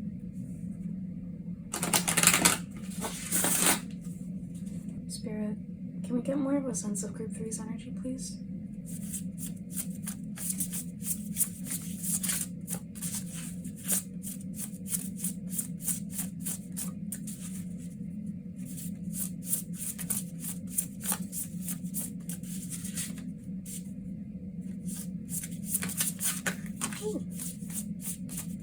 Okay, so we have mutable with surrender, fluidity, and welcoming change. And the mutable signs are Gemini, Virgo, Sagittarius, and Pisces. And you also have Aquarius coming out, originality, philanthropy, and progressive imaginings. Aquarius is a fixed sign, by the way. I guess I'll put these here. And on the bottom of the deck, we have House 12. Spirituality, transcendence, karma, sacrificial service, and healing. What I'm getting with all of these cards, I'm actually looking more at these hands that are outstretched as if to receive abundance and blessings in them. And with this about surrender, fluidity, and welcoming change, this is reminding me of exactly what I was saying before about maintaining a sense of that flow state of being present and allowing yourself to ride the wave of that moment in order to do whatever it is you've been doing that is leading to this abundance. And maybe this has to do with a spiritual endeavor, career. Maybe you do something similar to this. But the 12th house, especially in, well, I don't know if especially in Hindu astrology, but I've just been studying Hindu astrology a lot lately. And the 12th house is associated so strongly with themes of loss. And with this Aquarius card, Aquarius being a fixed sign, but as the fixed sign that comes after Scorpio, in the order of the fixed signs, you know, it goes Taurus, then Leo, Scorpio, Aquarius. Scorpio has a lot also to do with loss and endings, specifically death and rebirth, and the transformative potential within any ending. And with Aquarius being the final fixed sign after that one, Aquarius is all about that which is innovative, forward-thinking, and progressive, as well as philanthropic, and ending of the old order. And what I get from all of this is a sense that a predominant theme that you've been experiencing in life lately is this interplay between letting the old fall away and not clinging on to that for fear of not receiving what is better for you, that is to come in the future, and being comfortable with this moment in between the death of the old and the influx of the new. And to be able to operate in the in-between requires the sort of faith and wisdom that often comes with experiences of loss, particularly those sorts of losses that disrupt our material status quo, or losses that go against what the more egoic or more superficial realms of life keep us fixated on. And of course, we all have to live and take care of ourselves and anyone that's dependent on us. So I'm definitely not wanting to minimize any material hardships you've been going through. It's not right for anyone operating in spiritual milieus to dismiss those survival needs as being overly materialistic or something. Like, we're alive in a material world in physical bodies for a reason, and it does nobody any good to minimize or deny that. But all of this is to say that you've been really experiencing quite acutely the delicate interplay between a sense of flow, as well as a sense of groundedness and stability without that veering into rigidity. You know, it's the consistency of this sense of faith that we've been talking about that allows one to release anxieties about the future or fears of the past, so that one can enter this flow state that allows us to continue on the path. And it's that faith operating like an anchor that allows everything else, those anxieties and fears or other forms of stagnancy, to fall away, so that we can receive this incoming flow of abundance. And so this House 12 card showing up is indicating to me not just the things that have been falling away, which oftentimes are very difficult losses to process, and they come with grief, but additionally this House 12 energy is reminding me of the release of lots of fears and anxieties about money and potential scarcity, perhaps, about never getting there, maybe, or getting there and it not feeling like it was worth it, or other sorts of forms of suffering that keep us out of the present moment and hold us back spiritually and in terms of more obvious life experiences and developments in the more mundane aspect of our lives and our reality. So it's also indicating to me this process of liberating yourself with this open cage here and with the feather, liberating yourself from all of the lack and fear-based mentalities and maybe other sorts of psychological or material or other life conditions that would otherwise prevent you from receiving all of the blessings and prosperity that maybe you've never experienced before, considering that the Aquarius energy is all about the new and forward thinking and unprecedented. But you've nevertheless had a faith and a belief that those things could be possible, and you've stuck to that regardless of any hurdles or doubts others or even your own mind have thrown at you.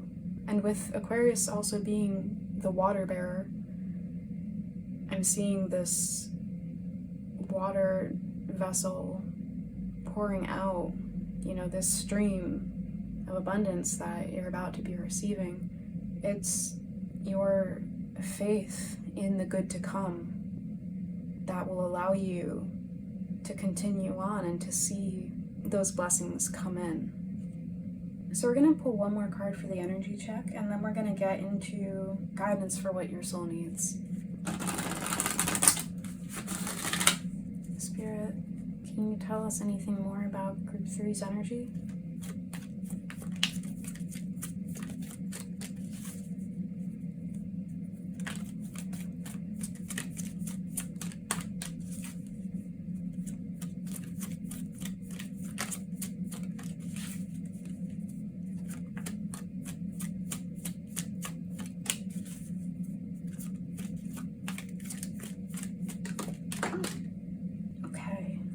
Patience.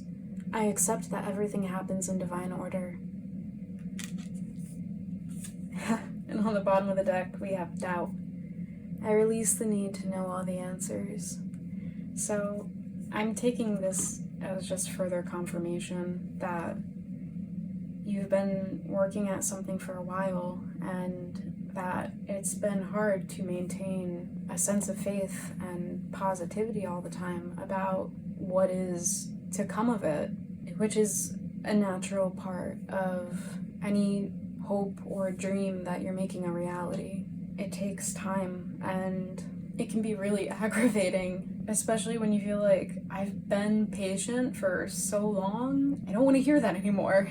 I know that being told to be patient can make you feel even less patient, and I also know that when you feel like you've been working at it for a long time and feeling like things still aren't coming in for you, you can feel like, has anyone been listening to me? Like, has the divine forgotten about me? Or am I not doing something right? Like, could we speed it up a little bit here? Or could I get something to work with here? And we can want more specific answers when it comes to, well, when is this thing coming in and what does it look like? And it can be hard to let go of specific expectations. And, you know, this isn't saying in any way that you're being called to settle for less. This is just acknowledging the difficulty of being in that in between, like I was saying before, where you can only be patient and do your best and not worry so much or doubt so much that your abundance and prosperity are coming in and that they will be more than enough and that they will fulfill your wants and needs. And it can often be very challenging to release the questions you have about the specifics of how those blessings are going to come into your life. And it can feel really difficult to not have a very clear timeline of when or in what order things will happen. But this again all requires having an overall unshaken faith. Not to say that there aren't going to be moments where you feel, doubt or concern, but, overall, that those doubts or concerns aren't going to take you off of the path that you've already been on for so long. So if all of this sounds like you, then hello, you're in the right place. And now we'll get into seeing actually what your soul needs. Okay, so I've moved the cards around a little bit to make more space. So we're going to pull some tarot to start off. And I'm using this Herbcrafter's tarot deck because I think it's really beautiful and I find it very comforting and healing whenever I work with it.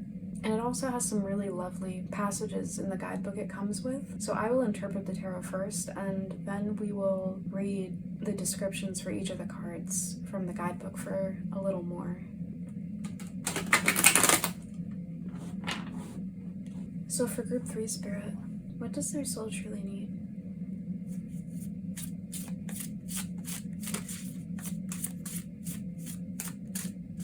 What do the souls of group 3 truly need, spirit?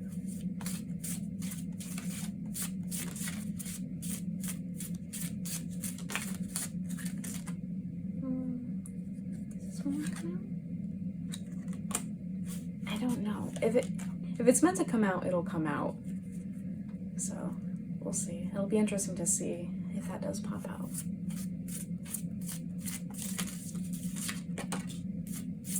Huh. Okay. This came out for another group. We have Temperance, Camellia. So if you are drawn to another group, do check that out. I won't say which one. I don't want to influence you. Anything else, Spirit, for what the souls of group 3 truly need?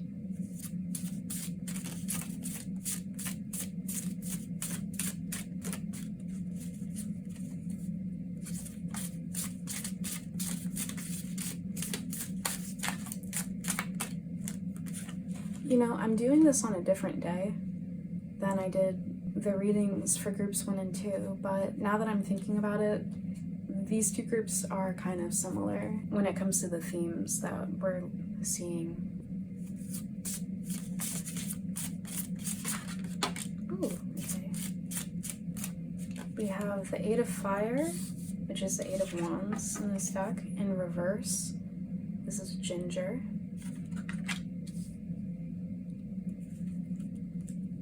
Anything final, Spirit, for what group 3 truly needs?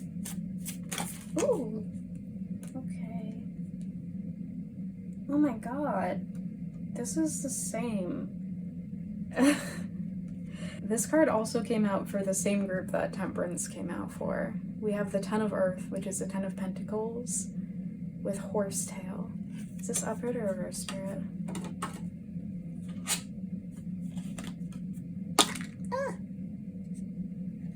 Upright or reverse, Spirit? Upright. Well, it came out reverse last time, which is interesting. We'll talk more about it in a second.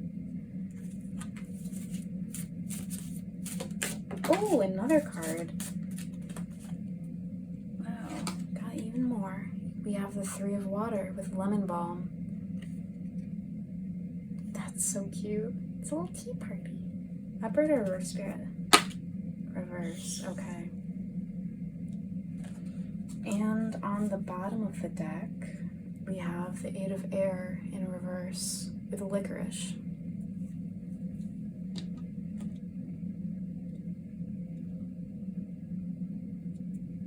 Now, what's really interesting, I think this actually came out in reverse for the other group I was talking about before as well. Now, when it comes to Temperance, in traditional depictions of this card, there's an angel passing water between two cups, and this angel is said to be performing alchemy and transmuting matter, and the figure has one foot on land and the other foot in water. And all of that imagery is reminding me of what I was saying before about this interplay between that which is fixed, which in this case I've been reading as your faith in yourself and in these hopes and dreams that you're making manifest. And with the angel's other foot in water, being able to operate in this more fluid state that allows you to be present with what is in the moment without being so fixated on the outcomes of what you're doing or on the scarcity or failures or hardships experienced in the past. This Temperance card being upright is encouraging you to continue operating in this balance between the two. And if you've been maybe not doing that, then this Temperance card is encouraging you to practice that.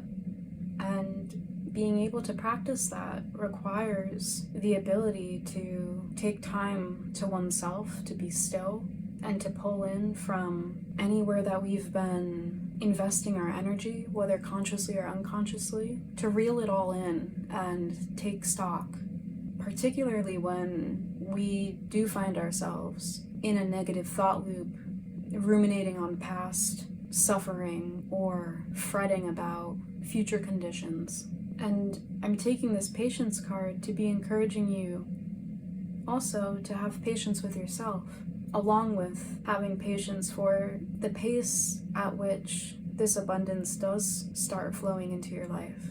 To, again, not get hasty and burn yourself out trying to rush to the finish line, because it won't feel worth it and it won't be sustainable, but to instead cultivate, again, with this sense of stability indicated by the fixed nature of the Aquarius card coming out, along with the sense of fixedness and stability depicted in the angel having one of its feet planted on the earth in the Temperance card, particularly in the Rider-Waite-Smith version of the tarot.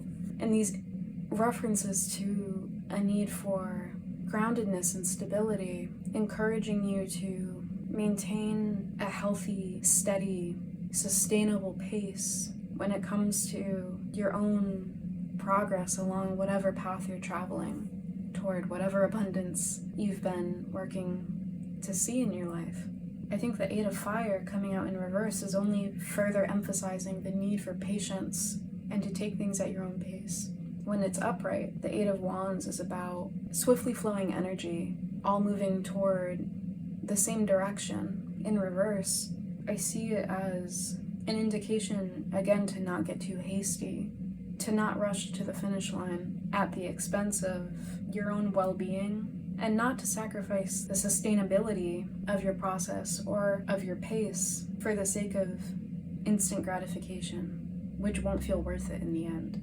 On another note, we have two eights here, and with the Eight of Fire in reverse and then the Eight of Air in reverse, I wonder if this is maybe talking a bit about certain insecurities or self-doubt holding you back, especially in terms of applying yourself creatively or even in terms of communication, considering that the Three of Water is here in reverse, which often talks about community and friendship.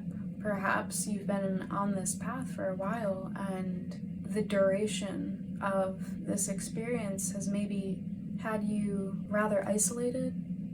The 12th house also talks about experiences of seclusion and isolation. And with the Three of Water in reverse, often indicating a sense of loneliness, and I'm taking the 2 8s here in reverse as possible indicators of social anxiety, or maybe having some self-doubt or insecurity when it comes to coming out of this isolation that maybe some of you have been in for a while, to have compassion and again patience with yourself when it comes to working through these doubts and insecurities and inhibitions you might be finding yourself coming up against as you do come out of your hidey hole and back into the world. And that it's okay and natural to feel a little weird and a little shaky when taking those first steps out of a long period of seclusion, and that it doesn't indicate that there's anything wrong with you or shameful or lame or unlovable about you, that they're just temporary little moments of rustiness when it comes to your social skills or your sense of comfort in just being yourself and being able to do that around other people without feeling overly self-conscious. But I think more than anything, whether you've experienced those social anxieties or not, that these 8s in reverse are encouraging you to not worry so much, that it is all going to work out beautifully, and to do your best to shed those anxieties that actually do keep you from entering that flow state in the present because of concerns about what is to come in the future. And that way, your vital force and your energy and your attention can be directed without obstruction toward the goals and projects and hopes and dreams that you've been having your eyes on. And to be able to direct your energy toward those things with a sense of passion and delight rather than a sense of doubt and anxiety about what's to come while you are in the midst of the process. The 10 of Earth here coming out upright. You know, we've been talking about that which is fixed in a positive sense versus that which is stagnant and needs to fall away so that we can bring in the blessings and abundance that we do want to see in our lives. And in the other group, where this 10 of Earth came out, the card was in reverse, and it was talking about clearing out all of the toxic elements from past experiences that don't serve their highest good in the present and aren't things that they want to carry with them into the future. It coming out maybe upright, maybe reverse. I'm taking it as upright. I see it as an indicator of the abundance that is on the way, that this abundance will be enduring. It's not going to be some random chance windfall of money and then nothing for an indefinite period of time.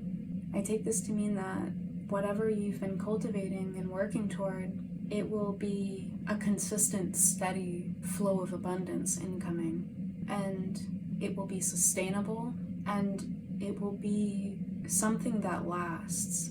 Whether this is something on the scale of, you know, a legacy that you will pass on, or whether this is abundance that is, like I was saying earlier, something that you then get to share with a family or a community, that there will be plenty to sustain you and others on, and to not worry so much about there not being enough in the future, to again trust.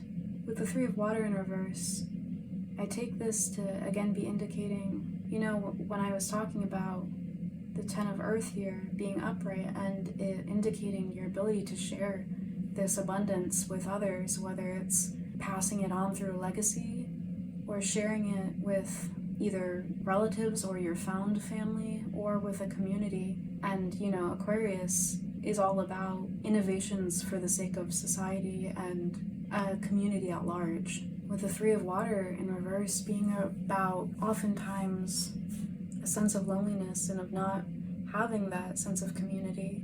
Maybe you've felt isolated or ostracized from others based on the path that you've chosen. Maybe you've been in a situation in life based on your circumstances, material and otherwise, where you've felt like you can't form or maintain the sorts of healthy, loving relationships, platonic and otherwise, that you would like, and feeling misunderstood, and like you haven't found those people that you would call like your soul family.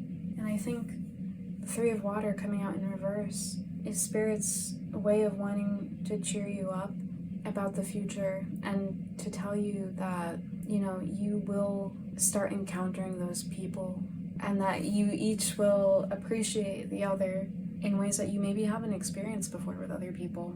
And maybe with the Ten of Earth, I often think about career. Maybe you are going to meet these soul family through whatever career endeavors that may be associated with this abundance that you've been working toward for so long. And so Spirit's really encouraging you with these two eights in reverse to get your voice out there.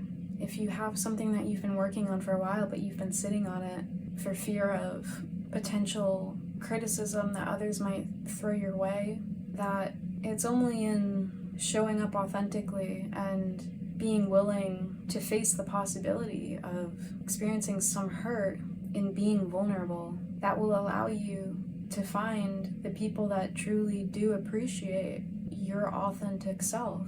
Because otherwise, how will they find you if you're hidden away? But do trust that those people are out there and that you will have beautiful friends and loved ones in your life that you will get to share all of this abundance with very soon. So we're gonna read the descriptions of these cards now. And what I like about these descriptions is that they give a little bit of practical advice. And we'll get more practical advice for you when it comes to what your soul truly needs. Because, it's well and good to know, like, okay, I need to let go of my social anxiety. But it's a whole other thing to know how to work through that, you know what I mean? And so hopefully we can help you get some more insight into the practical ways of going about all of this. I'll just preface all of these descriptions by saying that if you work with any of these herbs, that you are responsible for your own health and anything that comes of using any of these herbs. I encourage you to do your research and talk with your doctor before you do anything that could potentially alter your health. But okay, anyway. So we have, with Temperance, Camellia. Trust the magic of presence. See the sacred in the simple. Create new magic from what is familiar. Focus on the present moment brings balance to opposing forces. Give every task before you the gift of your full attention. Stillness reveals the middle way. The tea ceremony is an act of mindfulness. The tea plant is rich in antioxidants and strengthens the heart. Preparing a pot of tea with intention cultivates harmony and promotes well-being. The ritual becomes the holy alchemy that affects change. There is magic in the mundane. Ordinary tea bags stop minor bleeding, soothe sunburns, and reduce eye inflammation. Camellia is the oldest, most widely used botanical in history. Let ancient practices inspire fresh ideas. For those of you that are interested in herbcrafting with Temperance, it says, display a single camellia bud in a small vase. Carefully observe it and discover a new detail each day. Create a simple ceremony for peace around your daily cup of tea. Learn to make kombucha. Experiment with unique flavors and share with friends. And the description of this card is reminding me again about the ability to be in that flow state in the present, and about that interplay between that which is stable and fixed and consistent, like your process and like your faith, and that consistency being what allows you to bring in the new, and that allows you to be in that flow state in the present moment, and also allows you to let go of things of the past, whether they're material things or old beliefs or habits that do not align with the abundance and blessings that you want to see flood into your life and the sort of life that you want to live in the present and the future. For the 8 of Fire and Ginger, it says, adapt swiftly to unexpected changes. You can handle the heat. Act quickly when inspiration strikes. Inspiration comes from all directions. Can you handle so many things at once? Like the busy stove in this kitchen, everything begs for your attention. Change is happening quickly. Swift action is needed, or you may become overwhelmed. Ginger warms the body and fires up energy. When creative possibilities spin all around you, fast, focused movement is key. This is not the time to pause and consider, but instead to respond with urgency. Ginger is a spicy medicine, but you can handle the heat. Now, consider that this is in reverse.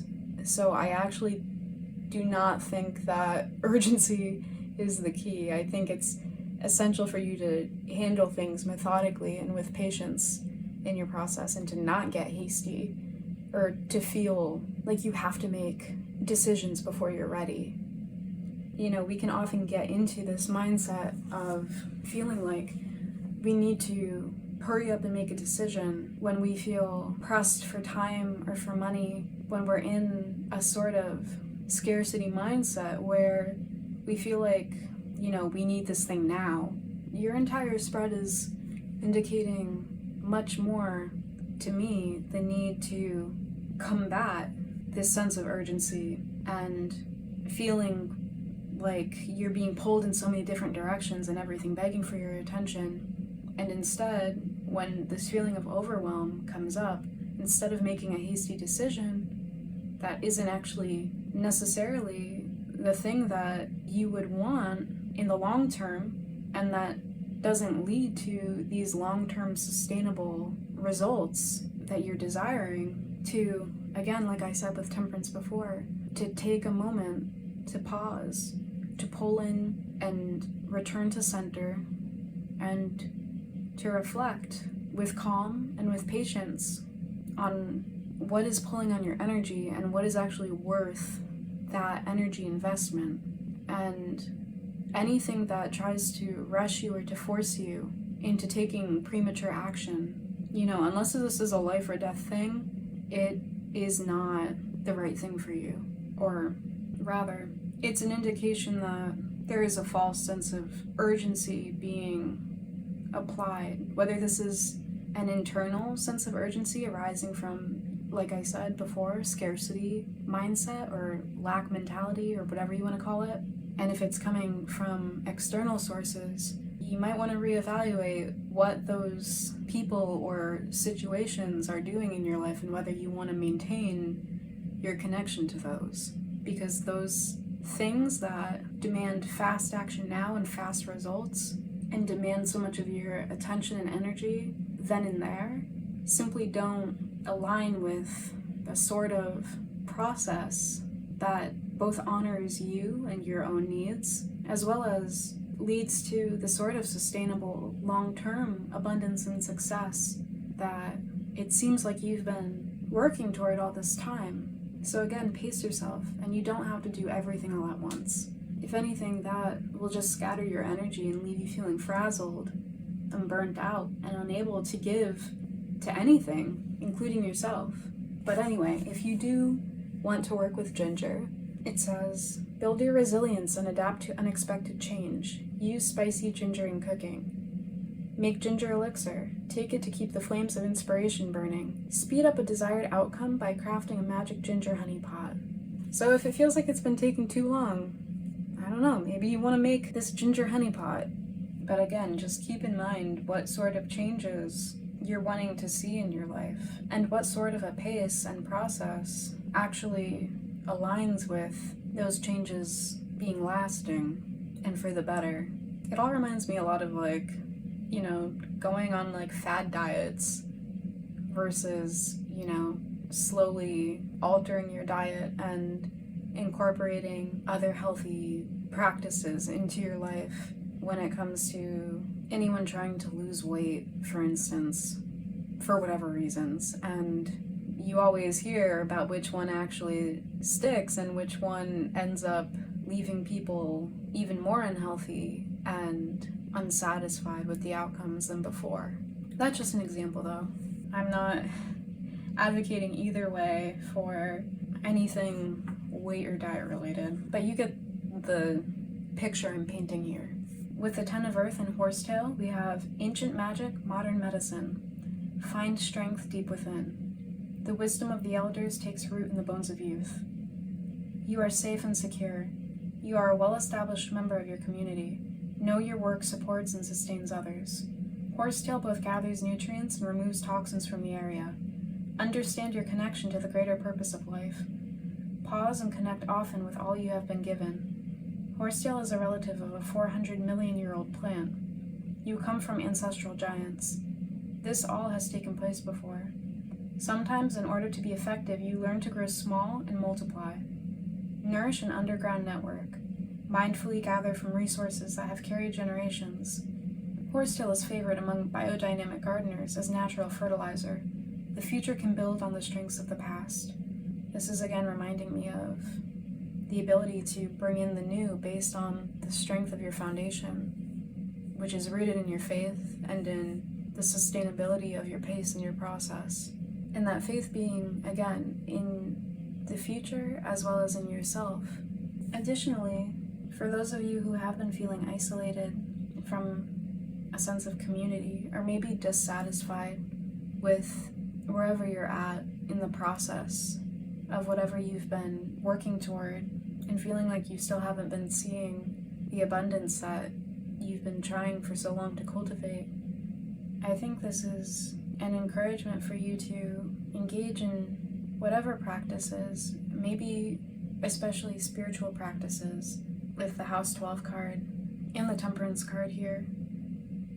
You know, cultivating rituals that nourish you and your faith in the future and all of the blessings that are to come, as well as all of the blessings and abundance around you in the present that are nourishing you on your path. Because it's hard to feel like we can connect with others when we feel like we're experiencing such scarcity internally, and we can start feeling, you know, a little haggard and run down and depleted when we've been working at something for so long and not seeing results.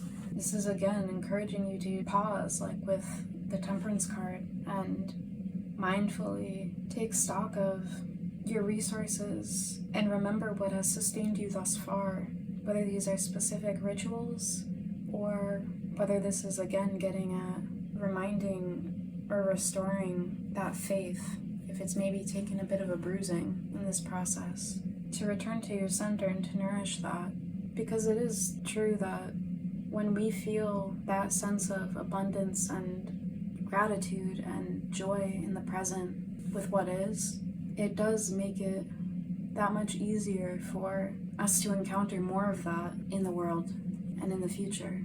And it also opens us up to the sorts of people that we want around us, because they're also aligned with that sense of abundance and gratitude. To craft with the Ten of Earth, it says, visit a marsh and make a gratitude offering to the ancestral giants of modern Horsetail. Harvest and dry horsetail in the spring to regain strength and vitality from its rich minerals. Invite the wisdom of the elders. Craft a talisman of horsetail root in the fall. For the Three of Water and lemon balm, it says, lift your spirit with the scent of happiness. Pleasure shared is pleasure multiplied. Celebrate your heart's delight. Happiness is contagious. A favorite of bees, the intoxicating scent of lemon balm brings life to the garden. Rejoice, make merry. Celebrate your friendships. Spend time with loved ones. Make new friends too. You have already done the work to attract the right people. Your community awaits you with open arms. Lemon balm spreads widely without effort. Allow relationships to grow with ease. Show your admiration and appreciation for others. Express joy in all areas of your life. Lemon balm tea supports peace and calms an anxious heart. Now is the time to proclaim your true feelings. To craft with lemon balm and the 3 of water, it says, enjoy fresh lemon balm tea to lift your spirits. Invite friends for a tea party and share your joys over dishes of lemon balm sorbet. Dip a lemon balm posy in sacred water. Sprinkle it around to brighten dark, stagnant spaces. And for the 8 of air and licorice, we have know your limits and respect them. Proclaim your truth. Walk out through the gate. What holds us back is not always clear. Are you feeling fenced in by the circumstances of your life? Staying isolated seems safe, but like this overgrown garden, it could become a prison of your own making. Know your limits. There is no shame in saying no. Constant internal dialogue may have silenced you, but your body can no longer hold that story inside. Take responsibility for your thoughts and clear a path to freedom. Licorice heals the vocal cords. Speak your truth aloud to others. It will give you power. A power shared is a power multiplied. Licorice medicine is soft and sweet. Be kind to yourself as you meet your boundaries head on. To craft with the 8 of air, it says, make a licorice root talisman to reinforce boundaries. Drink licorice tea to strengthen your voice.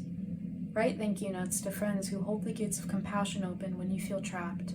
So again, this is reiterating the need to be patient and kind to yourself throughout this process that you've been going through. When you hit those moments of self-doubt or those insecurities, especially insecurities when it comes to putting yourself out there, but in general, the insecurities related to fears around not having enough, especially based on past experiences. But if you have been feeling isolated from any sense of a community or any friends that would be understanding and compassionate toward you, take heart in knowing that those loving souls are out there, and to let that encourage you as you do come out of this isolation, even in those moments where it feels scary or shaky to do so. So we're going to pull from this essential oils deck to get a little more insight into what your soul needs and some messages of advice from Spirit when it comes to that. So Spirit, what do the souls of Group 3 truly need, and what advice could best help them with this?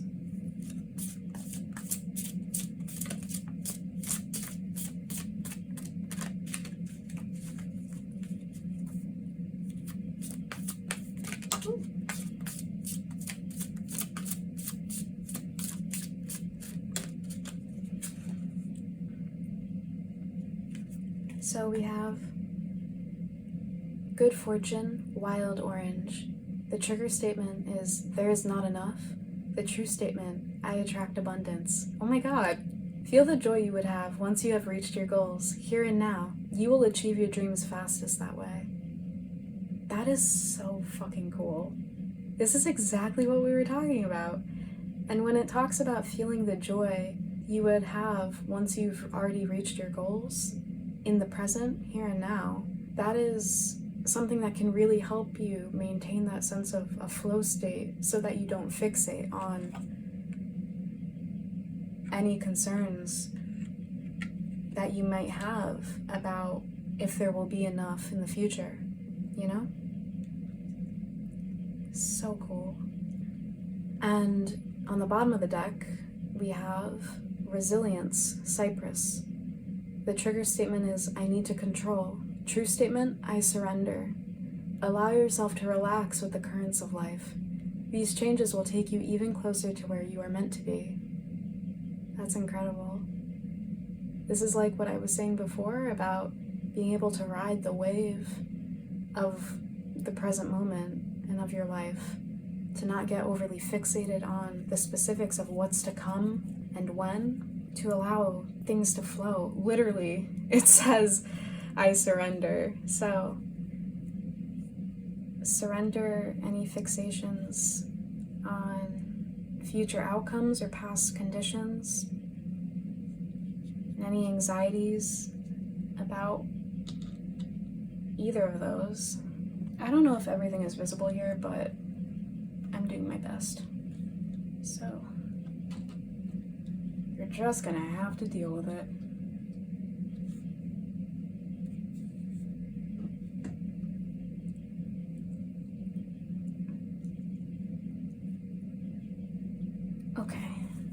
And again, this is reiterating the message to trust that everything you're doing is taking you toward this abundance you're wanting to see, and that you know is to come with the owl.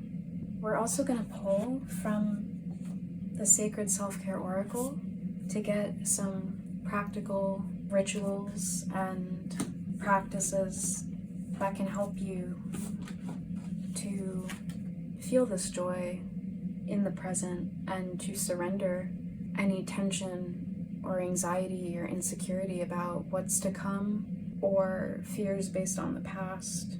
Hopefully these practices can help you feel at peace in the present and trust the good that is coming and to appreciate the here and now.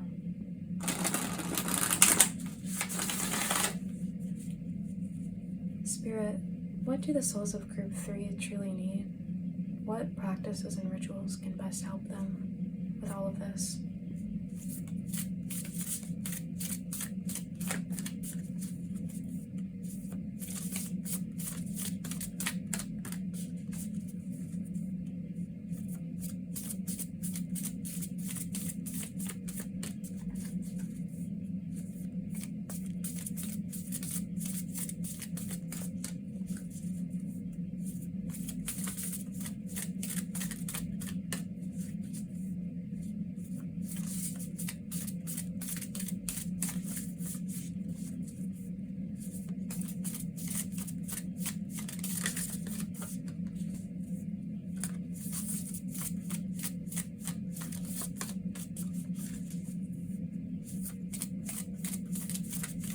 Ooh. Okay. So we have 35, meditate. And I'm noticing that this is the third 8 we have. 3 plus 5 reduces to 8 with the digits here. And so we have 8, 8, and 8. So you might be seeing repeating 8s a lot right now. You could take repeating 8s as little messages from the divine or the universe or whatever you want to call that sense of something more. These can be little indicators of encouragement along your path, reminding you of all of the good that's to come and your strength, because I associate 8s with the Strength card, which is the 8th card of the Major Arcana in the Tarot. But overall, I take it to be indicating the strength you've had in navigating this balance between flow and stability and, even the shape of the number 8. It's, a sort of flowing loop, but, considering that it's the infinity loop, it's a constant cycle of movement. So there is a stability and a constancy in its flow, which is what we've been seeing throughout your reading here, which is really cool, if you ask me. And on the bottom of the deck, we have 4, be still.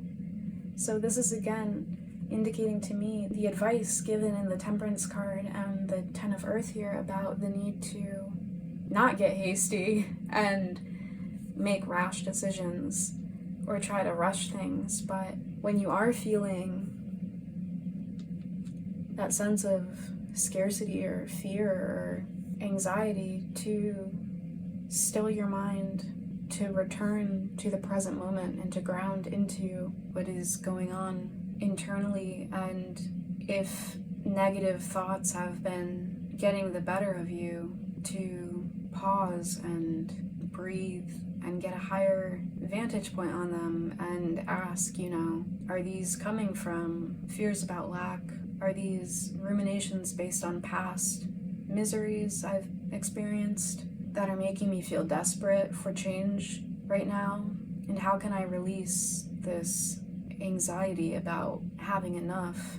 And to release this anxiety about whether there will be enough by returning again to the present moment and reminding yourself that you are okay and that everything is going to be okay and that the future is bright and beautiful and full of prosperity for you, and to re-anchor into that knowing and that faith in that truth, and allow that to be what impels your process and the steps forward on your path. And anytime these fears come up, again, to have compassion for yourself and to be patient with yourself as you do take a pause, to be still and to go within and to be present with yourself. I'll read for each of these cards from the guidebook, because each of these has a mantra and a journal prompt, and you might find those helpful. So for 35, meditate. The mantra is, I am at peace. Find a comfortable seat in a quiet place and close your eyes. As you sit in stillness, listen as you inhale and exhale, and allow your mind to settle so you can take a journey inward and upward. Meditation can be that simple. Although there are many approaches, the main goal is to empty the mind and become an observer of your thoughts, allowing them to enter and leave without attachment, labeling, or judging. Starting with just 5 minutes in the morning or the evening can lay the foundation for a daily meditation practice and create significant shifts in perspective. As you begin to see the benefits, you can go more in depth with your practice, incorporating guided meditations, breathwork, or classes in different modes of meditation to see which resonates with you the most. The journal prompt is, what blocks, real or imagined, prevent you from meditating? What practical steps can you take toward removing these blocks? So again, about these questions of what is holding you back that doesn't serve in the present or in the future you want to cultivate, and how can you release those? And again, with this talk about the journey inward and upward, it's reminding me of your journey toward abundance. This journey that is guided by your inner wisdom, and it being upward in the sense of it leading to the fulfillment of your hopes and dreams, both material and spiritual. And this sense of this inward and upward motion, and the way that it's depicted as a spiral in this card, it's reminding me of what I said just a minute ago about that constant loop, the balance of a sense of constancy and stillness in the motion, in the flow of that loop crossing over itself over and over again. And that's something that you can also see illustrated in the cycles of your breath. You know, the in and the out being a cycle. You know, it can be like a spiral, it can be an infinity loop, it can be a circle, but, you know, the idea is a constant flow, you know? But the idea is there being a constant within that experience of flow, and thus a balance between that which is secure and still and that which is in motion.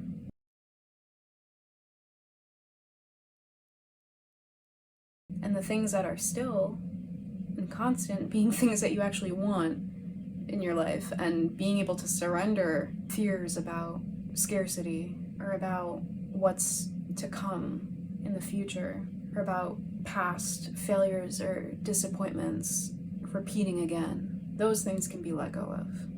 And for be still, card 4, the mantra is, in stillness, I find my center and hear the messages meant for me. Stillness is an anchor that returns us to ourselves and our true path. It is not a distancing of ourselves from our daily activities, but a deepening of our relationship to them. Schedule a time to rest in stillness. Create a cozy environment for this practice. If necessary, be sure to communicate with the people around you so they understand your need to be free from interruptions. Notice how much time in stillness feels nourishing for you. Even 5 minutes can have a significant impact on your mental state. Reflect on how the stillness makes you feel. Journal about your thoughts and emotions before and after the experience so you can see how it helps shift your mindset. Consider how more stillness on a regular, ideally daily basis could be supportive of your overall self-care practice. The journal prompt asks, take 2 minutes to sit still. What thoughts and feelings arise? You know, this is making me think, alternatively from what I was saying about perhaps being in a period of extended seclusion and feeling lonely, House 12 and its related meanings are connected a lot to consciousness-raising activities like meditation, and are also related to experiences in spiritual enclaves like ashrams or monasteries.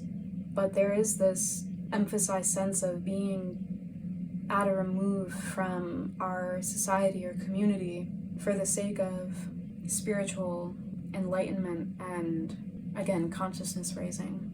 And with the Three of Water being in reverse here, maybe these two cards are actually encouraging you to honor your need for these moments of seclusion on a regular basis so that you can return within, rather than getting overwhelmed by a bunch of people and things always pulling on your energy with demands for your attention, and letting those influence you to make rash decisions or to burn yourself out and to neglect your center and your internal state, or to make you feel like you're not doing enough or not going fast enough in whatever you're working toward. But we're gonna finish with a crystal card to get some final insights into what your soul needs. So as I'm preparing this final deck, I'd like to just say, if you appreciate this reading, it would really help me out immensely if you liked this video or left a comment. You can also show your support for this little baby channel by subscribing, and that way you'll be notified whenever I upload future readings. And thank you to anyone who does any of these things. It really, truly helps me out a hell of a lot. So, okay.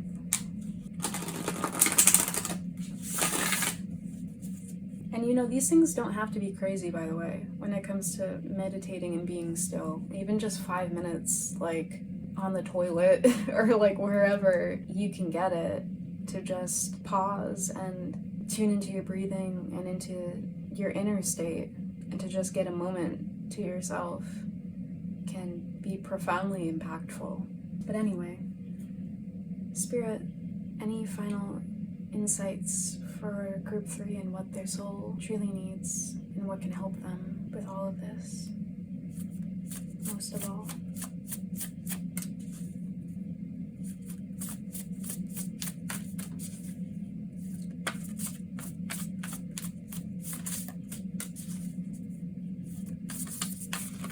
Ooh, okay, hold on.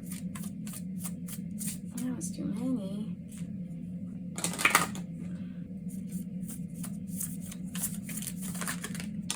Okay. Oh wow, look. It says good fortune again.